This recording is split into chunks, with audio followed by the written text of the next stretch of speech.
வேண்டாம் மேனீர் உடங்காது பூக்கொண்டு துப்பார் திருமேனி தும்பிக்கையான் பதம் தப்பாமல் சார்வாகும். ஓம் நமச்சிவாய், ஓம் நமச்சிவாய், ஓம் நமச்சிவாய். ஓகே, இன்றைக்கான கிளாஸ் பார்த்தீங்கன்னா ரொம்ப அருமையான டாப்பிக்கு. இது வந்து பொதுவாக நம்ம வந்து பார்த்து சொல்கிறதுன்றது வேறு, அதுவும் ஐயா மூலியமாக நம்ம தெரிஞ்சுக்கிறது வேறு. யோகிமுரன் ஐயாவுக்கு நம்ம இன்ட்ரடக்ஷன் கொடுக்க வேண்டிய அவசியம் இல்லை. தமிழ்நாட்டில் எல்லாரும் தெரிந்த ஒரு ஜோதிடர்.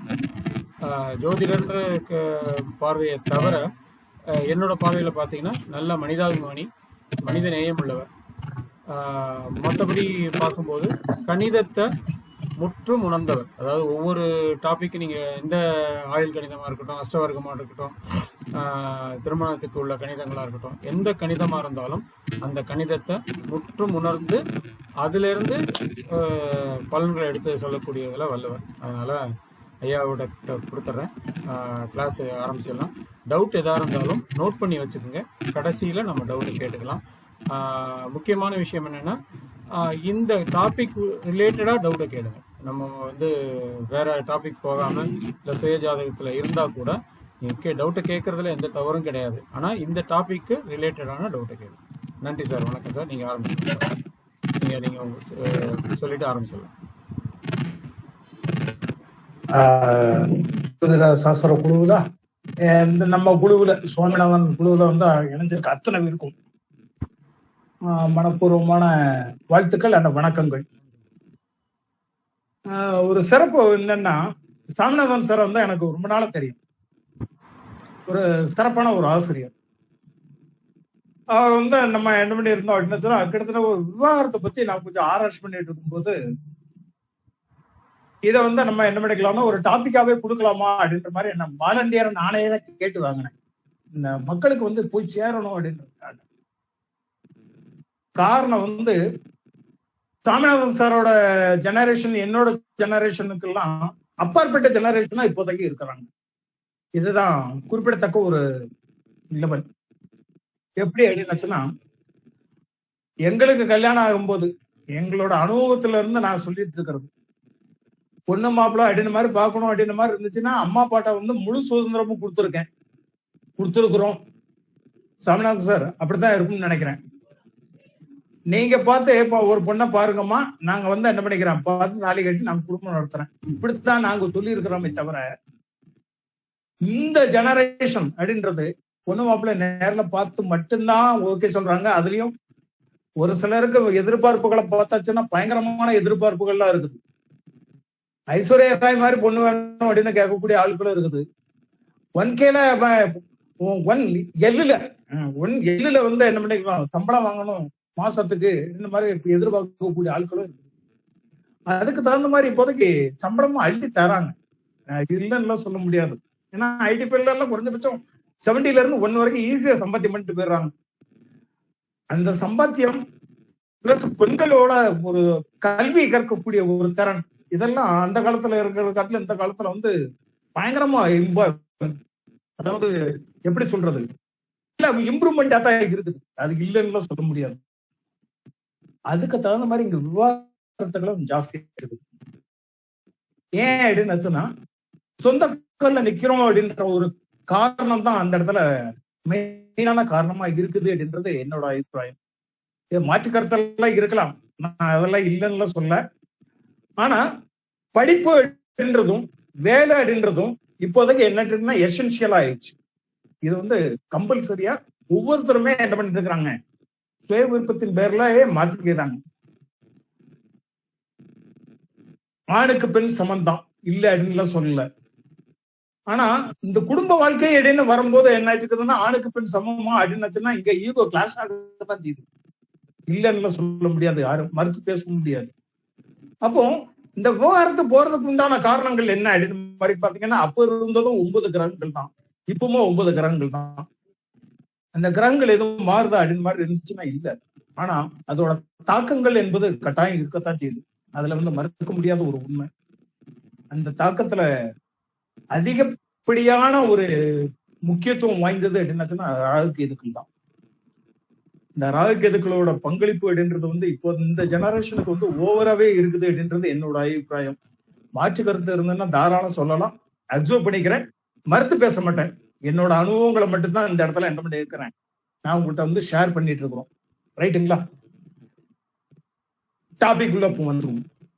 விவாகரத்து அப்படின்றது இப்போதைக்கு என்ன ஆயிட்டு இருக்குது, எல்லா பக்கமும் இருக்கக்கூடிய ஒரு அம்சங்களாக மாறுது.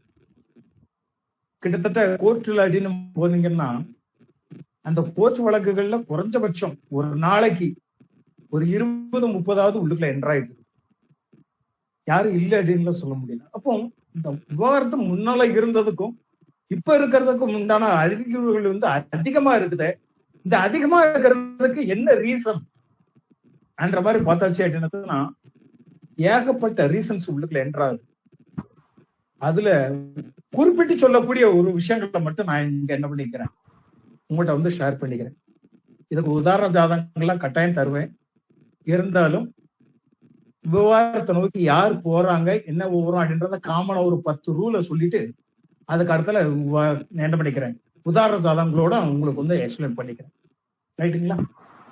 ஃபர்ஸ்ட் ஜாதகத்தை எடுத்த உடனே ஒரு ஆணோட ஜாதகத்தையும் பெண்ணோட ஜாதகத்தையும் எடுத்த உடனே முதல்ல பாருங்க லக்கணம் அப்படின்றத பாருங்க. எந்த இருக்கட்டும் தப்பு கிடையாது. நவம்சத்துல இந்த லக்கண ராசிகள் அங்க 6, 8, 12 போய் இருக்குதா அப்படின்னு மட்டும் பாருங்க.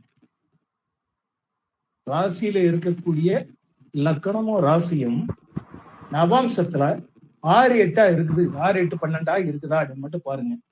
இருந்துச்சு அப்படின்னு சொன்னா முதல் கோணல் அந்த இடத்துல ஆரம்பிக்குது அப்படின்றது அர்த்தம். ஏன்னா நவாம்சம் என்பது திருமண வாழ்வின் மகிழ்ச்சியை குறிக்கக்கூடிய ஒரு அம்சம்.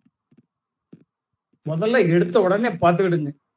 நவாம்ச லக்கணம் வந்து என்ன இருக்குது, உதாரணத்துக்கு சொல்ல வரல மிதுனம் அப்படின்ற மாதிரி இருந்ததுன்னா நவாம்சத்துல பாருங்க, ராசியில மிதுனம், நவாம்ச கட்டத்துல பாத்தீங்க அப்படின்னாச்சுன்னா அது மகரத்திலேயோ இல்ல அப்படின்னாச்சுன்னா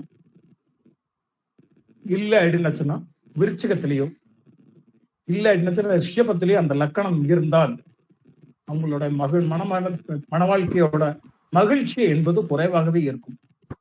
இது நம்பர் 1. டக்குன்னு என்ன பண்ணிடுறது, டிக் அடிச்சு வச்சுக்கிறேன்.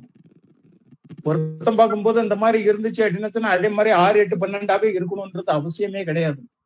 லக்கணமும் நவாம்சமும் ஒரு ஆளுக்கு இருக்குது அப்படின்னாச்சுன்னா இன்னொரு ஆளுக்காவது கரெக்டா இருக்கக்கூடிய லெவலுக்கு நீங்க பாத்துக்கிடுங்க. இது வந்து என்ன ஆச்சுன்னா முதல் கோணல் அப்படின்றது இந்த இடத்துல ஆரம்பிக்கும். இதுதான் ஃபர்ஸ்ட் பாயிண்டாவே நாங்க சொல்றது. ரெண்டாவது குடும்பம் அப்படின்றதான் ஃபர்ஸ்ட் எடுக்கணும். குடும்பம் அப்படின்றது வந்து 2ஆம் இடம் தான். இந்த குடும்பம் அப்படின்றது ஆண்களுக்கு முதல்ல முக்கியத்துவம் கொடுக்குறோம் 2ஆம் இடம் அப்படின்றதுக்கு. அப்போ மனைவிக்கு குடும்பம் அப்படின்ற மாதிரி எடுத்துக்கிட்டோம் அப்படின்னாச்சுன்னா அது 8ஆம் இடமா நம்ம எடுத்துக்கிறோம். ஆணா இருந்தாலும் சரி பெண்ணா இருந்தாலும் சரி குடும்பம் அப்படின்றது 2. இங்க பெண்ணுக்கா இருந்தாலும் ஆணுக்கா இருந்தாலும் சரி 8ஐயும் நீங்க என்ன பண்ணிக்கிடணும்னா மென்ஷன் பண்ணியே ஆகும்.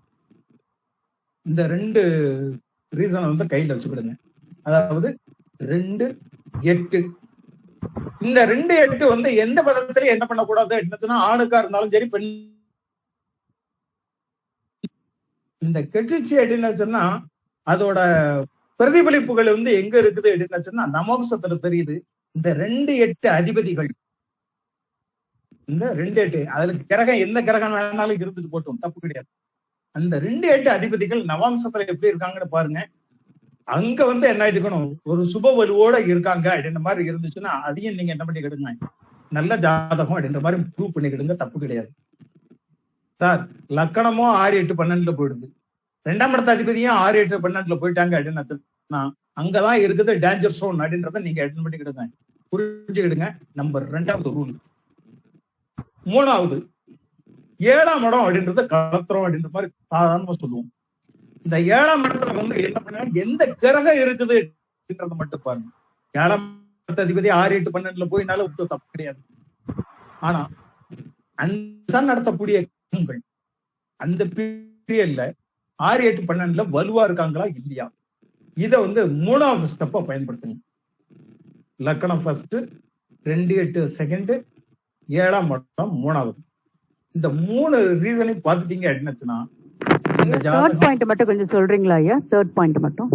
7ஆம் இடத்துல இருக்கக்கூடிய கிரகம் இருக்கக்கூடிய கிரகம் தான், நான் அதிபதியை எடுக்கவே இல்லை.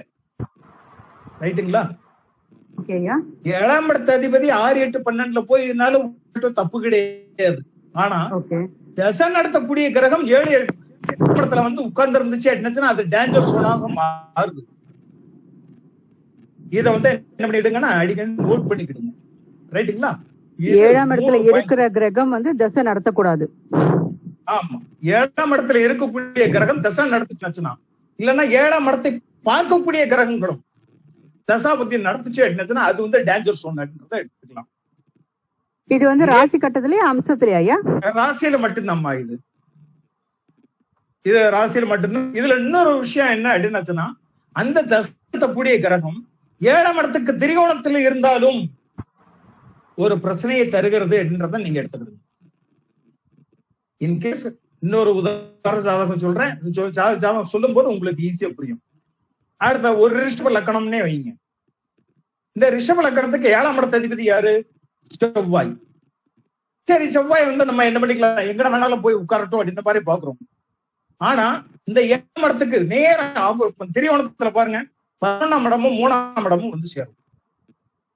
3ஆம் இடத்துல இருக்கக்கூடிய கிரகம் தசாபுத்தி நடத்தினாலும் அது எந்த மாதிரி பலனை தருது அப்படின்றத நீங்க ஒரு தடவை நோட் பண்ணி ஆகணும். இதே மாதிரி 11ஆம் இடத்துல இருக்கக்கூடிய கிரகம் தசாபுத்தி நடத்தி என்னத்தினாலும் அங்கேயே என்ன இருக்குது, என்ன பலனை தர காத்திருக்குது அப்படின்றத நீங்க பார்த்தே ஆகணும். இந்த 3 விதமா நீங்க பார்த்துட்டீங்க அப்படின்னாலே அங்க வந்து என்ன ஆயிட்டு இருக்கும், ஒரு நல்ல ஜாதகமா இல்லையா அப்படின்றத நீங்க ப்ரூவ் பண்ணிடலாம். இது வந்து விவாதத்து போகும், இது போகாது அப்படின்றத நீங்க முடிவு பண்ணிடலாம். ரைட்டுங்களா? அடுத்தல நம்ம சில்ராஜ் சார் வந்து அடிக்கடி சொல்லுவார், என்ன சொல்லுவாரு என்னச்சுன்னா, ஐயா முதல் திருமணம் அப்படின்றது 7ஆம் இடத்தை நீங்க பாக்குறீங்களா? ரைட்டு. 2ஆம் திருமணம் அப்படின்றத 9 பார்க்காதீங்க சார், 11 பாருங்க அப்படின்ற மாதிரி சொல்லுவார். அந்த கருத்து எனக்கு வந்து உடன்பாடாதான் தெரியுது. ஏன் அப்படின்னா 2ஆம் திருமணம் என்பது 11 ஆகும், இந்த 11க்கு 11ஆம் இடமாக வருவது 9 3ஆம் திருமணத்துக்கும் நீங்க பாத்துக்கலாம் அப்படின்றது சகஜம் கொடுத்துக்கிறது கரெக்டா தான் வருது. இதையே என்ன பண்ணிக்கிடுங்கன்னு நீங்க நோட் பண்ணிக்கிடுங்க. நோட் பண்ணி பார்த்துக்கிட்டு அதுக்கு அடுத்த என்ன பண்ணிக்கிடுங்க, ஏதாவது ஆய்வு பண்றதுக்கு தானே, பண்ணி பாருங்க எப்படி வருது அப்படின்றத முடிவு பண்ணிக்கிடும். அப்போ இந்த 9ஆம் இடம் வந்து பலமா இருக்குதா அப்படின்ற மாதிரி கேட்டீங்க என்னச்சுன்னா, பலம் குறையிறது வந்து நல்லது. பாகிஸ்தான்ன்றது கொஞ்சம் கம்மியாவே இருக்கட்டும். ஏற்கனவே இதுக்கு முன்னாடி கொடுத்தாருந்தா ஆடியோவிலேயே நான் கொடுத்துருக்கிறேன், ஒரு வீடியோலயே கொடுத்துருக்கிறேன். என்ன கொடுத்துருக்கேன்னா, 9ஆம் இடத்துல ஆட்சி பெற்ற கிரகங்கள் அனுபவ தோஷத்தை தருகிறது அப்படின்ற மாதிரி என்ன பண்ணியிருந்தேன், அதுக்கு ஒரு முழு விளக்கமும் கொடுத்திருந்தேன். அதேதான் இங்கேயும் சொல்ல வரேன். 9ஆம் இடம் என்பது எந்த லக்கணமா ராசியா இருந்தாலும் சரி ரொம்ப வலுக்காம பார்த்துக்கிடுங்க. இந்த 9ஆம் இடம் வலுத்த ஜாதகங்களுக்கு அப்ப என்ன பண்ணணும் அப்படின்ற மாதிரி இருந்துச்சு, டிஸ்டன்ஸ்ல இருந்து வந்து போற மாதிரி மாப்பிள்ளைகளை பாருங்க, இல்லைன்னா பொண்ணுகளை பாருங்க அப்படின்ற மாதிரி சொல்லியிருப்போம். அது நடைமுறைக்கு என்ன இருக்குதுன்னா சாத்தியப்படக்கூடிய ஒரு அம்சம் தான். அதையும் நீங்க என்ன பண்ணிக்கலாம்னா நோட் பண்ணிக்கலாம். ரைட்டுங்களா?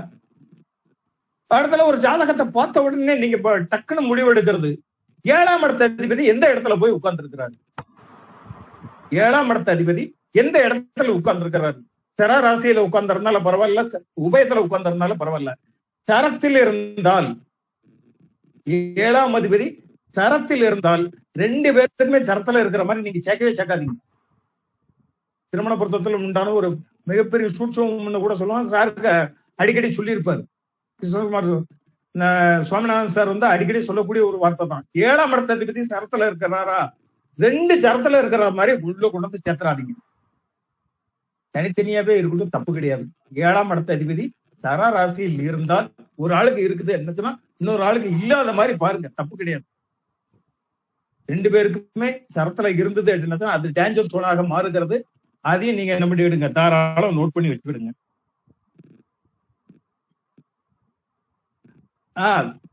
சார் சார் 3 9 பாக்குறது தான் கரெக்ட் சார். அடுத்த சர ராசிகளை பூரா பாருங்க, சர ராசிகளாகவோ இல்லைன்னா சர லக்கணங்களாவோ இருந்தாங்க.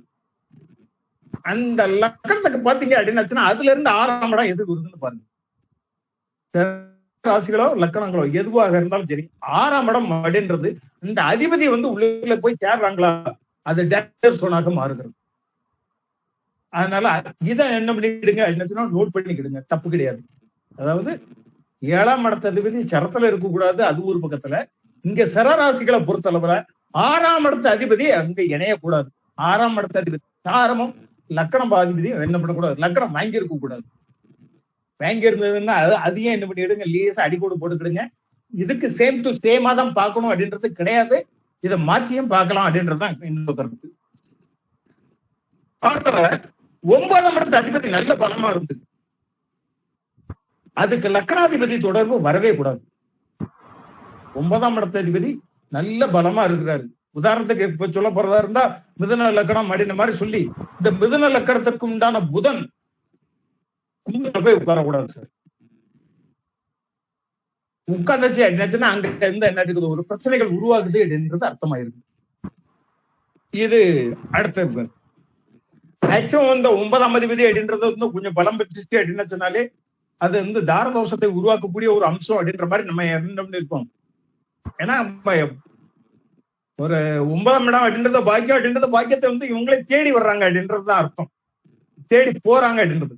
அதாவது அப்படி சொல்ல போறா இருந்தாலுமே 5ஆம் இடம் என்பது தேடி வரக்கூடிய பாவகம், 9ஆம் பாவம் தேடி போகக்கூடிய பாவம், பாக்கியத்தை தேடி இவங்களே போயிடுறாங்க அப்படின்றதுதான் அர்த்தமாயிருக்கும்.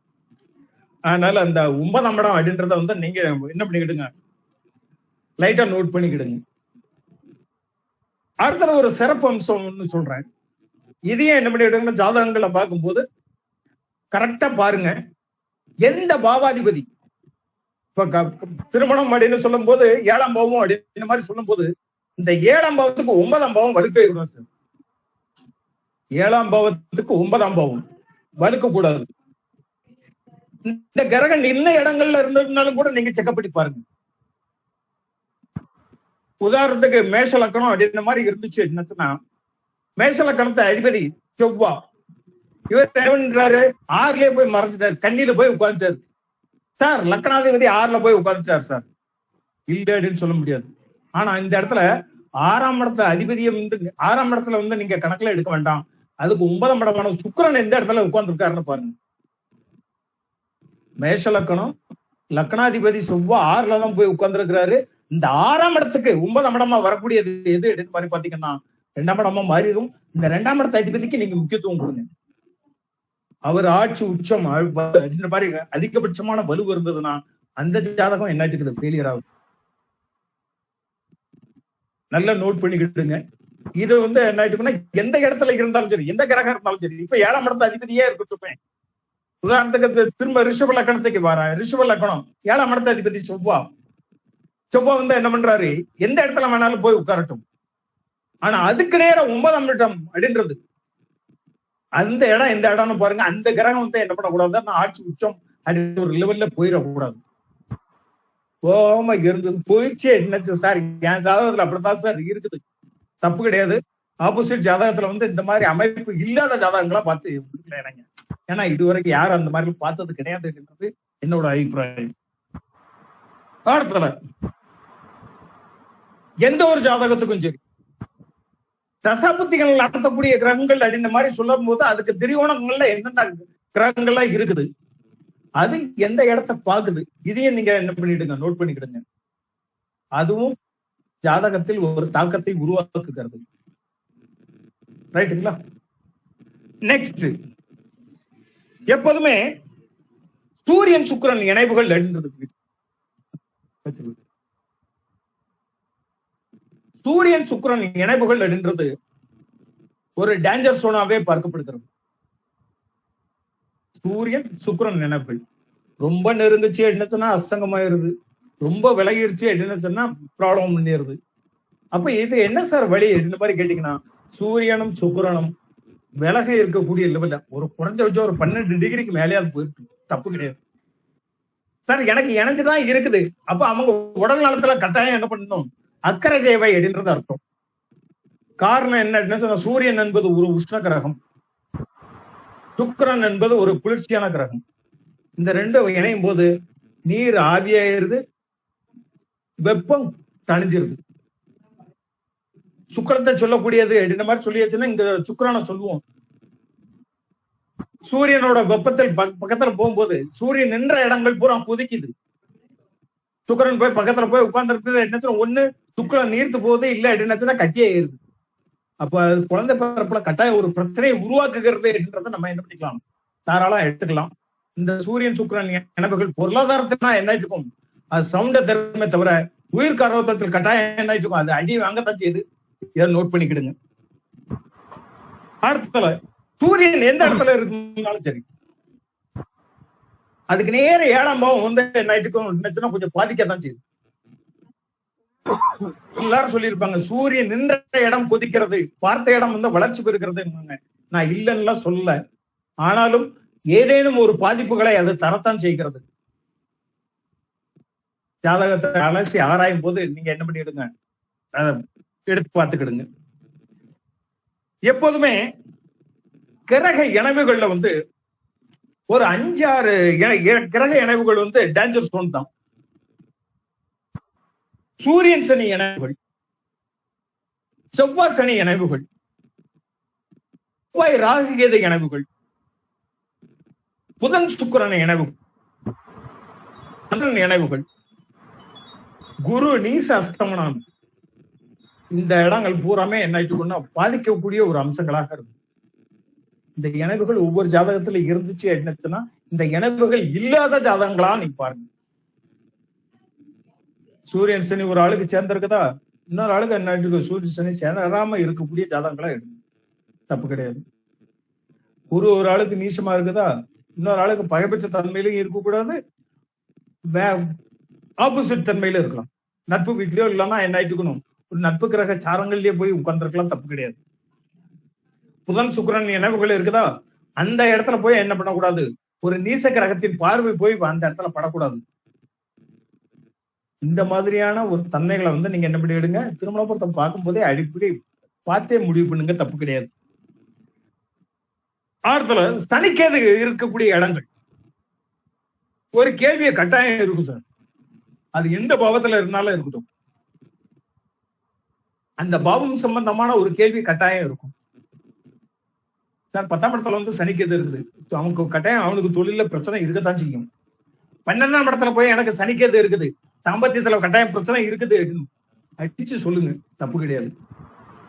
சனிக்கேது இருந்த இடங்கள் கட்டாயம் ஒரு ப்ராப்ளத்தை கட்டாயம் சொல்லும்.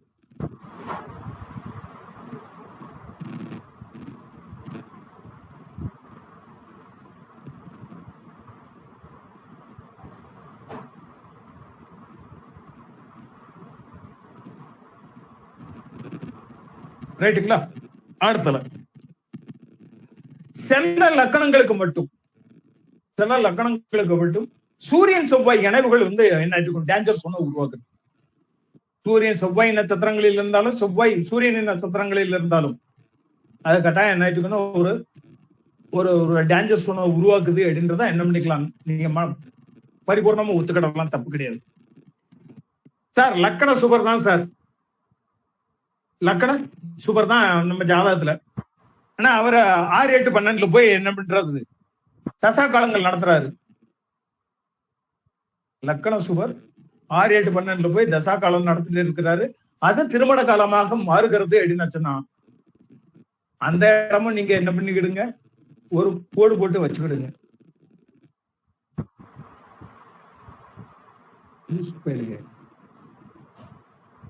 கட் பண்ணி விட்டாச்சு.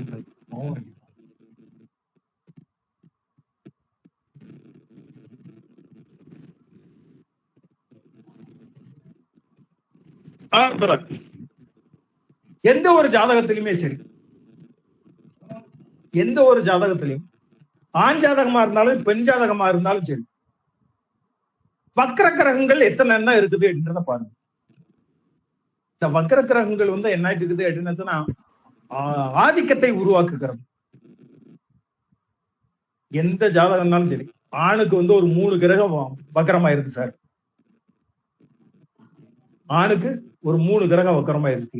இதே மாதிரி பெண்ணுக்கு 3 கிரகம் வக்கரமான ஜாதகமா தான் வருது அப்படின்னா அவாய்ட் பண்ணிருங்க. வக்ர கிரகங்களுக்கு வக்ர கிரகங்கள் என்பது கேட்கவே கூடாத ஒரு அம்சம். வக்ர கிரகங்கள் வந்து என்ன இருக்குது, 1 இருக்குது, அங்க 1 இருந்ததுனாலும் கூட பரவாயில்ல, ஏத்துக்கலாம். சார் ஆணுக்கு 3 இருக்குது, பெண்ணுக்கு வக்கரமே இல்லாத ஜாதகங்களை நீங்க இணைங்க. உதாரண ஜாதகங்கள் கொடுக்கறதே வக்கர கிரகங்களுக்காகத்தான் இந்த இடத்துல தாரேன். இது அனுபவபூர்வமா உணர்ந்த ஒரு விஷயம். வக்ர கிரகங்கள் என்பது ஆதிக்கத்தை உருவாக்குகிறது. அது ஆணா இருந்தாலும் ஆண் ஆதிக்கத்தை சொல்லும், பெண்ணாக இருந்தாலும் பெண்ணாதிக்கத்தை சொல்லும். ஆதிக்க உணர்வுகளை உருவாக்கக்கூடிய ஒரு ஜாதகங்கள் அப்படின்றத அதே மாதிரி என்ன இருக்கணும், ஒரு ஃபெமினிசம் பேசக்கூடியவனுக்கு ஃபெமினிசம் பேசக்கூடியதையும் என்ன பண்ணக்கூடாது, மிங்கிள் ஆகக்கூடாது. இத என்ன பண்ணி நீங்க கருத்துல கொள்ளுங்க. இதையும் என்ன வச்சுக்கோங்க. இதுக்கு அடுத்தால இன்னொரு ஒரு ஷார்ட்டான ஒரு விதி ஒண்ணு சொல்றேன். தன்னுடைய வீட்டை பார்க்கக்கூடிய கிரகங்கள் கெடுக்காது. இது ஒரு ஜோதிடத்துல ஒரு விதியாவே நீங்க வச்சுக்கோங்க. தன் வீட்டை பார்க்கும் கிரகம் பாதகம் செய்யாது சார். இந்த மாதிரி ஒரு அம்சங்களை நீங்க என்ன பண்ண, சனி செவ்வாய்க்கு மட்டும் எடுக்காதீங்க. தான் வீட பாக்குது சார், தான் வீட்டுலதான் இருக்குது, அதனால என்ன இருக்காது, இது பாதிக்காது, அந்த மாதிரி சொல்லாதீங்க, தப்பு. அந்த இடமும் பாதிக்கத்தான் செய்கிறது. சனி செவ்வாய்க்கு மட்டும்தான் இது பொருந்தாத ஒரு விஷயமாக மாறுகிறது. என் மாதிரி பெண்ணோட ஜாதகத்துல 8ஆம் இடம் கிரக தோஷம் இருக்குது சார். 8ஆம் இடம் கெட்டு போச்சு. அப்ப இதுக்கு மேக்சிமம் எப்படி இருக்கணும் அப்படின்னு மாதிரி இருந்துச்சுன்னா, லக்கணத்துல கிரகம் இருக்கிற மாதிரியோ 7ஆம் இடத்துல கிரகம் இருக்கிற மாதிரியோ நீங்க என்ன பண்ணிக்கலாம், மேட்ச் பண்ணிக்கலாம். அது என்னத்துக்கு ஒரு சிறப்பான ஒரு பலனை தரக்கூடிய ஒரு அம்சங்களாக மாறும். இதெல்லாம் காமனாவே என்ன நம்ம சொல்லக்கூடிய ஒரு விதிகளாவே வரும். இந்த காமனான விதிகள்ல எத்தனை ஜாதகத்துக்கு எந்த ஜாதகம் பொருந்தது அப்படின்றத மட்டும் என்ன பண்ணிக்கணும். இது வரைக்கும் ஒரு 12 விதிகள் தான் சொல்லியிருப்பேன். இந்த 12 விதிகளையும் மீறி என்ன எந்த ஜாதகமுமே வாரத்துக்கு போறதில்லை. இந்த விதிகளை நீங்க மனசுக்கு வச்சுக்கிடுங்க, எழுதினாலும் வச்சுக்கிடுங்க, தப்பு கிடையாது. திருமண பொருத்தம் பார்க்கும்போது இந்த மாதிரியான ஒரு அம்சங்கள் இருந்துச்சுன்னா அதை என்ன பண்ணிக்கிடுங்க, அவாய்ட் பண்ணிக்கிடுங்க. இதுதான் என்னோட கருத்து. ரைட்டுங்களா? ஒவ்வொரு ஜாதகத்துக்கு போயிடலாமா? சுவாமிநாதன் சார் ஷேர் பண்ணிடுறேன் சார். இப்போ ஷேர் பண்ணிடுறேன். ஒரே ஒரு ஜாதகத்தை மட்டும் இப்போதைக்கு என்ன பண்ணிப்போம், வெளியே எடுப்போம். அதுக்கே அரை மணி நேரம் ஆயிரும்னு தான் நினைக்கிறேன். ஃபர்ஸ்ட் ஒரு ஆணோட ஜாதகம். இந்த ஆணோட ஜாதகத்துல 11/5/84 பிறந்தவர்.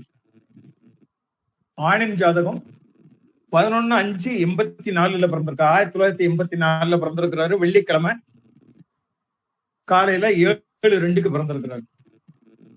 சுக்லபட்ச ஏகாதசி திதி, ஹர்ஷனம் யோகம், வணிஜீகரணம், உத்தரா 2ஆம் பாதம். இந்த ஜாதகத்தை பாருங்க. செவ்வாய், குரு, சனி, இந்த 3 கிரகங்கள் அங்க பார்க்கிறோம். செவ்வாய்,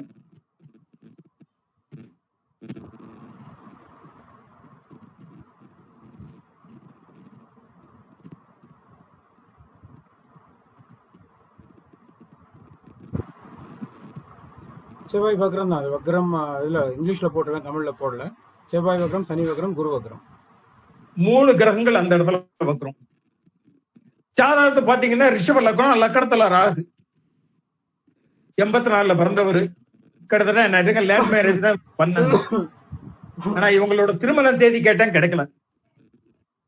லேட் மேரேஜ் தான். எனக்கு கிட்டத்தட்ட 32 வயசுல தான் கல்யாணம் ஆச்சு அப்படின்ற மாதிரி அவர் சொன்னார். 32 வயசு அப்படின்னு சொல்லும் போது கிட்டத்தட்ட என்ன இருக்கு, 84 பிறந்தவருக்கு 32 வயசு அப்படின்னு சொல்லும் போது என்ன ஆயிடும், 2016 தான் கல்யாணம் ஆயிருக்கும். லக்கணத்துல ராகு கேதுக்கள் இருக்கிறதுனால லேட் மேரேஜ் அப்படின்றதும் ஃபர்ஸ்ட் என்ன பண்ணிடுவோம், நம்ம அடிக்கோடு போட்டுருவோம். ரைட்டு, அதுக்கு இருக்கட்டும். லக்னாதிபதி அப்படின்னு சொல்லக்கூடியவர் எங்கன்னா போய் உட்கார்ந்து இருக்கிறாருன்னு பாருங்க.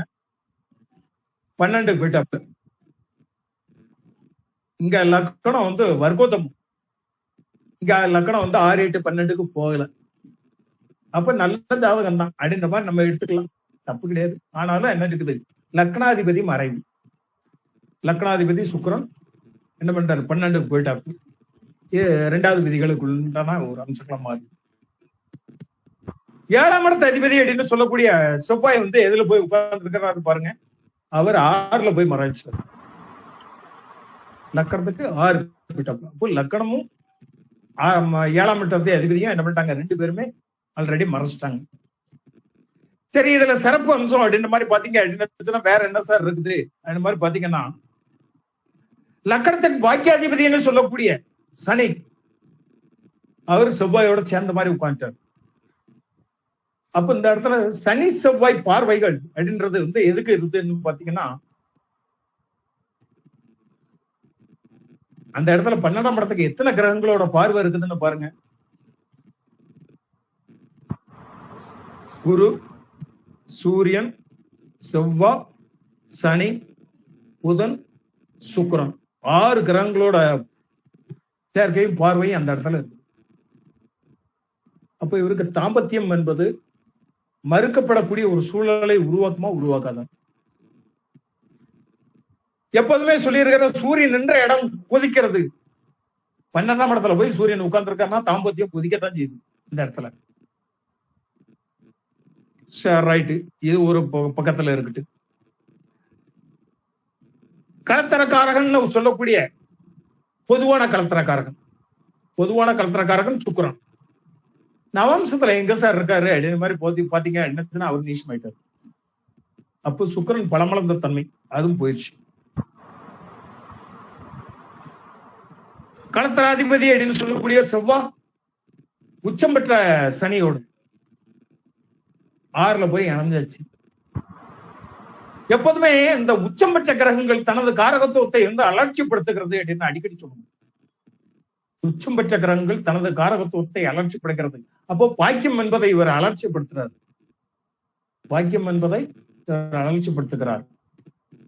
பாக்கியம்ல என்ன சார், குழந்தை ஒரு பாக்கியம்தான், தாலி ஒரு பாக்கியம்தான். அப்போ இவர் இந்த இடத்துல குழந்தை பாக்கியத்தை அலட்சிப்படுத்துகிறார் அப்படின்னு மாதிரி சொல்லும் போது 12ஆம் இடம் அந்த இடத்துல ஒத்துழைக்கணும், இங்க ஒத்துழைக்கல. அப்போ ஒரு தாம்பத்தியத்தில் ஒரு சாட்டிஸ்பாக்சன் இல்லாத ஒரு தன்மையை இந்த இடத்துல என்ன ஆயிடுச்சு இந்த ஜாதகருக்கு தந்தது. சொல்லாம சொல்லக்கூடாதான். ரைட், 7ல போய் கேது உட்கார்ந்துருக்காரு சார். 7ல கேது உட்கார்ந்துருக்கிறது பாக்கியம் மற்றும் பாதகாதிபதியும் சாரமான சனியோட சாரம்னா அதுவும் வாங்கி இருக்கிறப்ப. லக்னாதிபதி 12ல சுயசாரத்துல நல்ல வலுவா இருக்காரு அப்படின்னதுனால நவாம்சத்துல நீசமானது அது ஒரு டிராபேக். எப்போதுமே வக்ர கிரகங்கள் ஒரு காரியத்தை வந்து 2 தடவை நடக்கும். வக்ர கிரகங்கள் ஒரு காரியத்தை 2 தடவை நடக்கும். இவருக்கு வக்ர கிரகங்கள் 3 கிரகங்கள் உட்கார்ந்து இருக்குது. அது தசாபுத்தி நடந்ததா இல்லையா அப்படின்றத நம்ம ஆராய்ச்சி எல்லாம் பண்ணல. ஆனா ஜாதக அமைப்பே என்ன இருக்குது, ஆனா இந்த ஜாதகருக்கு முதல் திருமணம் அதான் மேட்ரு. இந்த ஜாதகருக்கு முதல் திருமணம் பொண்ணு கிடைக்கல. சரி, 2ஆம் தரம் தான் ஒரு பொண்ணு கிடைச்சது. என்னத்தினால என்ன பண்ணிட்டாரு, தாலி கட்டிட்டாரு. பெண்ணுக்கு 2ஆம் தரம். அடுத்த ஜாதகத்துக்கு வரேன். பெண்ணோட ஜாதகத்தை பாருங்க. 18/11/1987 புதன்கிழமை பிறந்திருக்குது. மத்தியானம் 1:20. கிருஷ்ணபட்ச திதி பிரித்தி யோகம் தைதல கர்ணம் சித்திரை 1ஆம் போதும். லக்கணம்னு பாத்தீங்கன்னா கும்ப லக்கணம். சரி, லக்கணம் அப்படின்றது அந்த பையனுக்கு ரிஷப லக்கணமாவும் இங்க வந்து என்ன இருக்குது கும்ப லக்கணமாவும் இருந்தது. ரெண்டுமே எப்படி இருக்குதுன்னா 2 சர லக்கணங்கள். ஆனா இது ஒரு மத்தியம பொருத்தம் அப்படின்ற லெவல்ல தான் நம்ம எடுத்துக்கிடணும். எப்போதுமே 4-10 என்பது ஜஸ்ட் ஒரு டேக் ஓவர் ஆஃப் எப்படி சொல்றது, கொஞ்சம் பிரிவினையை நோக்கி செல்லக்கூடிய ஜாதகங்களாவே அமையுது. 4-10 அப்படின்னு சொல்லும்போது அது வந்து தொழில் ரீதியான பிரிவினையா இல்ல என்னச்சுன்னா நிரந்தர பிரிவினையா அப்படின்றது வந்து நம்ம என்ன படிக்கிறோம், ஜாதக அமைப்பு தான் சொல்லும். ஆனா 4-10 அப்படின்றத எல்லா பக்கமும் என்ன பண்ணுவோம், ரொம்ப உத்தமம் அப்படின்ற மாதிரி நம்ம கொடுத்துருப்போம். ஆனாலும் ரொம்ப உத்தமம் தான். இவங்களுக்கு எப்படி இணைச்சிருக்கணும் அப்படி மாதிரி 2 சரள கணங்களாக இருந்தால் எப்படி இணைச்சிருக்கணும்னா டிஸ்டன்ஸ்ல இருந்து வந்து போற மாதிரி. பையன் வெளியூர்ல வேலை பார்த்துட்டு இருக்கணும், இங்க வந்து போயிட்டு இருப்பாரு. அந்த மாதிரி ஜாதகங்களை இணைச்சிருந்தீங்கன்னா எல்லாரும் இருக்கும் அப்படின்ற மாதிரி சொல்லலாம். இங்க லக்கணம் என்பது கும்ப லக்கணம். இந்த கும்ப லக்கணத்துக்கு ஒரு சிறப்பு என்ன அப்படின்னா அவங்க மனசுல இருக்கிறது யாருமே தெரியாது. மனசு விட்டு பேசவே மாட்டாங்க சார். அப்ப இந்த பொண்ணு தான் மனசுக்குள்ள என்ன இருக்குது அப்படின்றத யார்கிட்டயுமே சொல்லல அப்படின்றதுதான் அர்த்தம். கும்பலக்கணத்துக்கு உண்டான சிறப்பு அது. வாயில இருந்து வார்த்தையை வந்து என்ன பண்ணிக்கணும், குடியை எடுக்கணும். குடியை எடுத்தா மட்டும்தான் அது வாயை திறக்கும், இல்லைன்னா திறக்காது. சரி, இந்த லக்கணாதிபதி அப்படின்னு சொல்லக்கூடிய சனி எங்கிட்ட போய் உட்கார்ந்து இருக்கிறாருன்னு பாருங்க. அவரு கரெக்டா 10 தான் போய் உட்கார்ந்துருக்கு. ரைட்டு. இங்க 10ஆம் இடத்துல இருந்தும் என்ன பண்ணிடுறாரு, சனி போய் உட்கார்ந்து இருக்கிறாரு. செவ்வாய் எங்க போய் உட்கார்ந்து இருக்கிறாருன்னு பாத்தீங்க அப்படின்னு சொன்னா, வீடு கொடுத்தவன் சனிக்கு லக்கணாதிபதிக்கு வீடு கொடுத்தவன் எதுல போய் உட்கார்ந்துருக்கிறாருன்னு பாத்தீங்கன்னா, அவர் பாக்கியத்துல போய் உட்கார்ந்தாச்சு. இப்போ இந்த செவ்வாய் சனியோட பார்வைகள் எந்தெந்த இடத்துல எல்லாம் விடுது அப்படின்ற மாதிரி பாருங்க. கரெக்டா செவ்வாயும் சனியும் 12ஆம் இடத்தை பாருது. அடுத்தல செவ்வாய் சனி இணைவுகள் வந்து கரெக்டா என்னத்துக்கு 4ஆம் இடத்தை பாக்குது. சுகஸ்தானமும் அவுட்டு, 12ஆம் இடம் தாம்பத்தியமும் அவுட்டு. 2 பேருக்குமே தாம்பத்தியம் அவுட்டு இருந்துச்சுன்னா ஒத்துக்கிட முடியுமா? ஆல்ரெடி சுகஸ்தானம் மறுக்கப்பட்டதனால் 4ஆம் இடம் வலுவா இருந்துச்சு அப்படின்னுச்சுன்னா அது மறுதாரத்துக்கு போவாது. ஜோதிடத்துல இருக்கக்கூடிய ஒரு விதி தான். 4ஆம் இடம் வலுவான ஜாதகங்கள் மறுதாரத்துக்கு போகாது. ரைட். இங்க 4ஆம் இடத்துல வந்து என்ன இருக்குது, செவ்வாய் சனி பார்வைகள் வந்து அந்த இடத்துல விழுந்துருச்சு. அதுக்கு வேற சுபர் பார்வைகள் எதுவும் இருக்குதா அப்படின்னு மாதிரி பாத்தீங்கன்னா, தாவேட பார்க்கக்கூடிய சுக்கிரனை தவிர வேற எதுவும் இல்லை. அப்ப இந்த சுக்கிரன் நல்ல பலம் தான் செஞ்சிருக்கணும் இல்ல சார்? சார் அது ஸ்திர லக்கணம் கும்பம். அவருக்கு பாக்கியாதிபதியும் அண்டு பாதகாதிபதியுமான சுக்கிரன் தாவேட பாக்குறாரு. சுகஸ்தானம் மறுக்கப்படுகிறது, போயிடுச்சு. அப்ப முதல் திருமணம் அப்படின்றது இந்த இடத்துல என்ன ஆயிட்டு அவுட் ஆயிடுச்சு அப்படின்னு தான் எடுத்துக்கிடணும். சரி, அப்ப 2ஆவது திருமணமாவது நல்லா இருக்கணும்ல. 7ஆம் இடத்த அதிபதியான சூரியன் அவர் எங்கன போய் உட்கார்ந்து இருக்கிறாருன்னு பாருங்க. சனி கூட போய் உட்கார்ந்தாச்சு. சூரியன் சனி இணைவுகள் அப்படின்றது பெண்களாக இருந்தால் அப்பாவை விட்டு கொடுக்காது. இங்க அப்பா பேச்சுக்கு மறு பேச்சு பேசாது. இந்த பொண்ணும் அதே கதாதான் இருக்குது. அப்பா பேச்சுக்கு மறு பேச்சு பேசல. இந்த பையன் சரியில்லையா, போடு தூக்கி போட்டு வா, அது கடத்தல பாத்துக்கலாம். 2ஆவது திருமணமும் ஃபெயிலியர். அப்போ 3ஆம் திருமணம் அப்படின்ற மாதிரி பார்க்க போறா இருந்தா, இங்க கும்பலக்கணத்தை பொறுத்தளவுல எப்போதுமே குரு வந்து சவுண்டா இருந்தாருன்னா பொருளாதாரத்துக்கு வந்து குறைவே இருக்காது. கும்பலக்கணத்துக்கு குரு சவுண்டா இருந்தாருன்னா பொருளாதாரத்துக்கு குறைவே இருக்காது. ஆட்சி பெற்ற குரு. அப்போ பைசாவுக்கு வந்து எந்த விதமான பிரச்சனையும் கிடையாது. வேற எதுவுமே தேவையில்லை. டக்குனு என்ன பண்ணியாச்சு, 2ஆவது தூர போட்டு வெளியே வந்தாச்சு, அவ்வளவுதான். இங்க பாத்தீங்க என்னச்சுன்னா குரு வக்ரம் சார். ஆணோட ஜாதகத்திலயும் குரு வக்ரம், பெண்ணோட ஜாதகத்திலயும் குரு வக்ரம். குழந்தை இல்லை. குழந்தை இல்லாத காரணத்தினால அப்ப என்ன பண்ணிருச்சு, போயிடுச்சு. இந்த டைவர்ஸ் வந்து என்ன ஃபுல்லா ஆயிடுச்சு. இது ஏன்டா எதுக்காக வந்துச்சு என்னச்சுன்னா, இந்த பொண்ணோட ஜாதகத்துல 3ஆம் திருமணத்துக்கு வழி இருக்குதான்னு கேட்டு வந்துச்சு. எத்தனை திருமணம் நடந்தாலும் அப்போ பேச்ச நீ கேட்காத வரைக்கும் நீ என்ன பண்ணிக்கலாம், நல்லா இருப்போமா அப்படின்னு மாதிரி சொல்லி அனுப்பிருக்கீங்க. வேற வழி கிடையாது சார், வேற வழி இல்லை. 10ஆம் இடம் என்பது இந்த இடத்துல சூரியன் சனி பிளஸ் சுக்கிரனோட சேர்க்கை. பொருளாதாரத்துல வந்து எந்த குறையும் இல்லை, எனக்கு குழந்தை கிடைக்குமா அப்படின்னு மாதிரி கேட்கறது 3ஆவது திருமணம் பண்ணு தப்பு கிடையாது. ஆனா அப்போ பேச்சு கேட்காம இருந்தா சொல்லி இந்த இடத்துல லக்கணத்துல சனி, லக்கணத்துல வந்து லக்கணாதிபதி சனி அவர் வாங்கி இருக்கிற சாரம் பாத்தீங்க என்னச்சுன்னா 8ஆம் அதிபதி சாரம். 7ஆம் அதிபதி சூரியன்,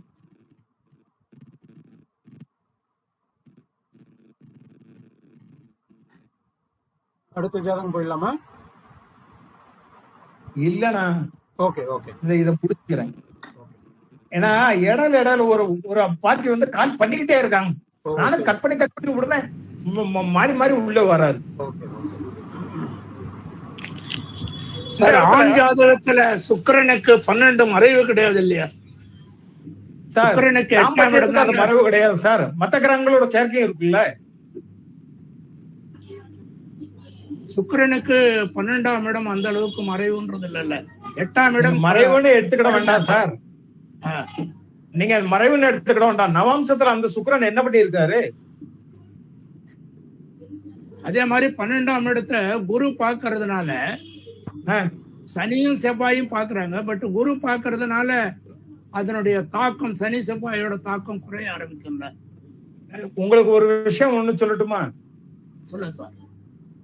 மத்தவங்க கருத்துக்கும் என்னோட கருத்துக்கும் கொஞ்சம் வித்தியாசம் இருக்கும். ஆனா அக்செப்ட் பண்ணிக்கிறது அக்செப்ட் பண்ணாததும் உங்க சௌரியம். சரியா? இல்ல நீங்க சொல்றதை அக்செப்ட் பண்ண சார். இல்ல அனுபவம் எதுக்காக சொல்ல வர்றேன், எதுக்காக சொல்ல வர்றேன் அப்படின்றத சொல்லிடுறேன். சொல்லுங்க சார்.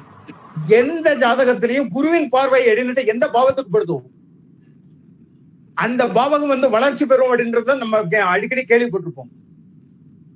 சரி. 12ஆம் பாவம் இந்த இடத்துல வளர்ச்சி தான் பெறணும், நான் இல்லைன்னு சொல்ல. ஆனால் அந்த வளர்ச்சி என்பது கண்டிக்க தெரியாது சார். இப்போ 6ஆம் பாவத்துல குரு இருக்குது அப்படின்னா உங்களுக்கு நோய் வளர்ச்சி பெறும். அந்த வளர்ச்சி என்பது கண்டிக்க தெரியாது. குருவின் பார்வை 5ஆம் இடத்துக்கு இருந்துச்சு அப்படின்னா குழந்தை வளர்றதே அவங்களுக்கு தெரியாது. இந்த தெரியாத ஒரு விஷயங்களை வந்து என்னைக்கும் குரு சொல்லுவார் சார். இப்போ இந்த 12ஆம் இடம் தாம்பத்தியம் அப்படின்றத வந்து தாம்பத்தியத்துல பிரச்சனை இருக்கதான் இந்த ஜாதகருக்கே தெரியாது. நமக்கு இதனாலதான் பிரச்சனையாகி போனோம் அப்படின்றது அவர் உணரவே மாட்டாரு. 7ஆம் இடத்துக்கு இதே மாதிரி குரு சனி செவ்வாய் பார்வை இருக்குது, 7ஆம் இடத்துக்கு இருக்குது அப்படின்னா அந்த 7ஆம் இடத்து அதிபதி இந்த 7ஆம் இடம் அப்படின்றத சொல்லுவோம். அப்படின்னா கலத்தரத்துல இருந்து பிரச்சனை இருக்குதுன்றது வெளியே தெரியாது. மறைத்து வைக்கக்கூடிய பார்வை தான் குருவின் பார்வை. அடிக்கடி சொல்லுவான், இவங்களுக்குள்ள இந்த பிரச்சனை இருக்கிறது வெளியே தெரியவே இல்லையே அப்படின்ற மாதிரி நம்மளே நினைப்போம். இந்த பார்வை என்பது, இந்த குருவின் பார்வை என்பது, இந்த பிரச்சனை இருக்குது வெளியே தெரியாம மறைச்சிடும். இதுதான் சார் அங்க நடந்திருக்குது. 12ஆம் இடம் சிறப்பு தான், நீங்க சொல்றத ஓகே, நான் அப்சர்வ் பண்ணிக்கிறேன். ஆனால் இந்த பிரச்சனை வெளியே வந்ததுக்கு அப்புறம் தான் தெரியும். பெண் ஜாதகத்துல 12ஆம் இடமும் 4ஆம் இடமும் பயங்கரமா கடுமையா தாக்கப்பட்டிருக்கு, பாதிக்கப்பட்டு.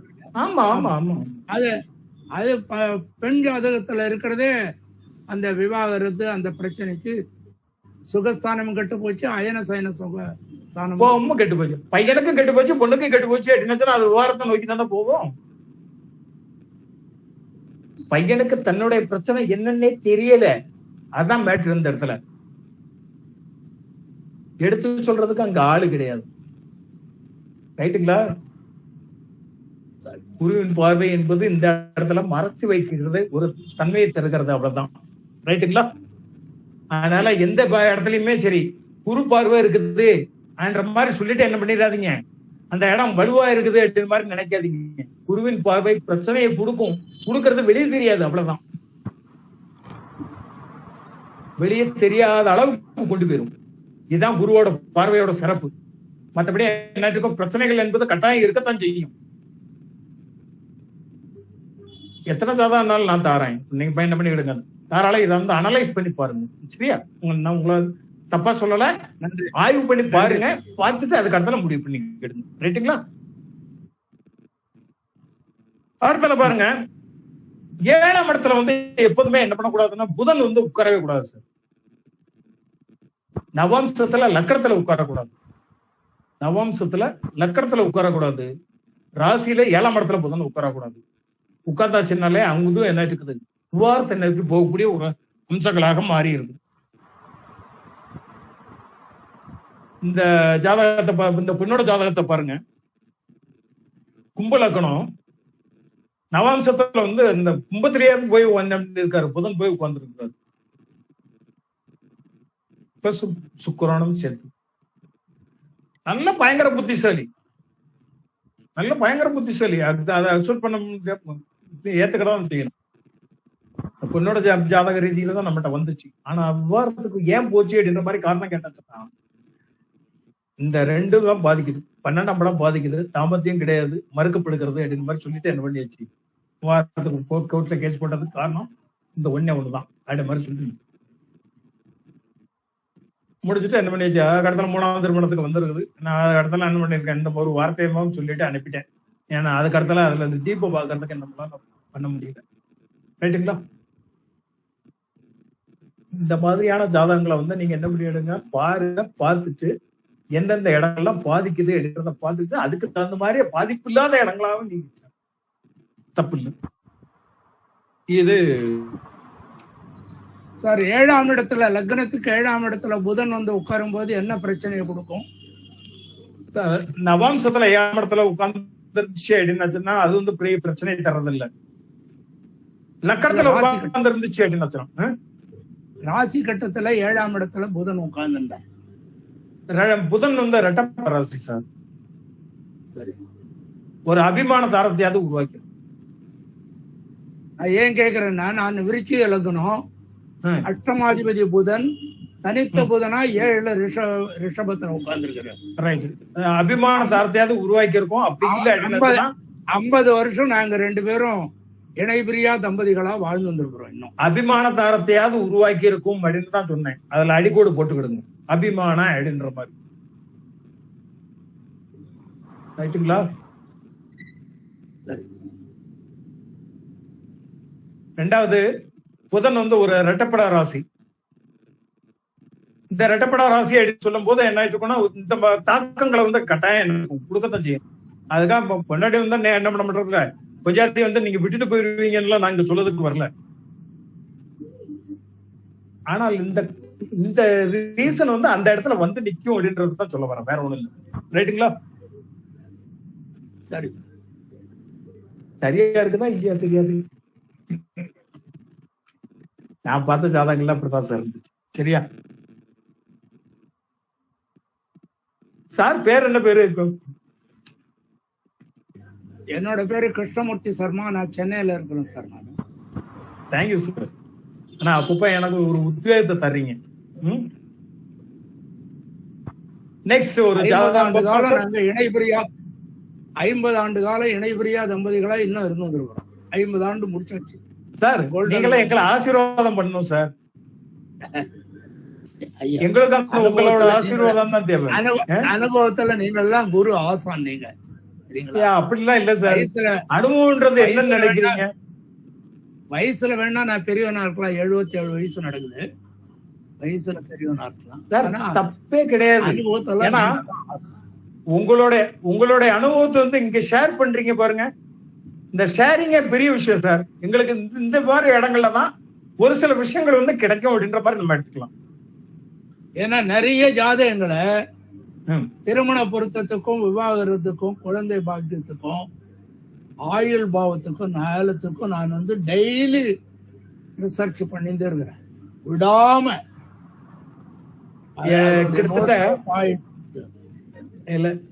என்னோட உங்களை மாதிரி ஆசான்கள் சொல்றதெல்லாம் நான் நோட் பண்ணி வச்சு அதுக்கும் இதுக்கும் ரெஃபரன்ஸ் எல்லாம் தேடி எடுத்து, நீங்க ஒரு பாயிண்ட் சொன்னீங்கன்னா அந்த பாயிண்ட் நோட் பண்ணிடுவேன். அந்த பாயிண்ட்டுக்கு எங்கெங்கெல்லாம் எனக்கு அது ஓகேன்றது கிடைக்குது, இல்ல நாட் ஓகே கிடைக்குது அப்படின்றதெல்லாம் நான் போய் ஆராய்ச்சி விடுறதில்ல. இதுவரைக்கும் சொன்ன பாயிண்ட்ஸ் எல்லாமே ஓகே இருக்குதா? எல்லா விவாகரத்துக்கு நீங்க சொன்ன பாயிண்ட் எல்லாமே ஓகேயான பாயிண்ட். ஓகே, வரக்கூடிய டாபிக்கே அதுதான். அப்படின்றனால தான் என்ன பண்ணிட்டு இருக்கிறோம், இதை சொல்லிட்டு இருக்கோம். ரைட்டுங்களா?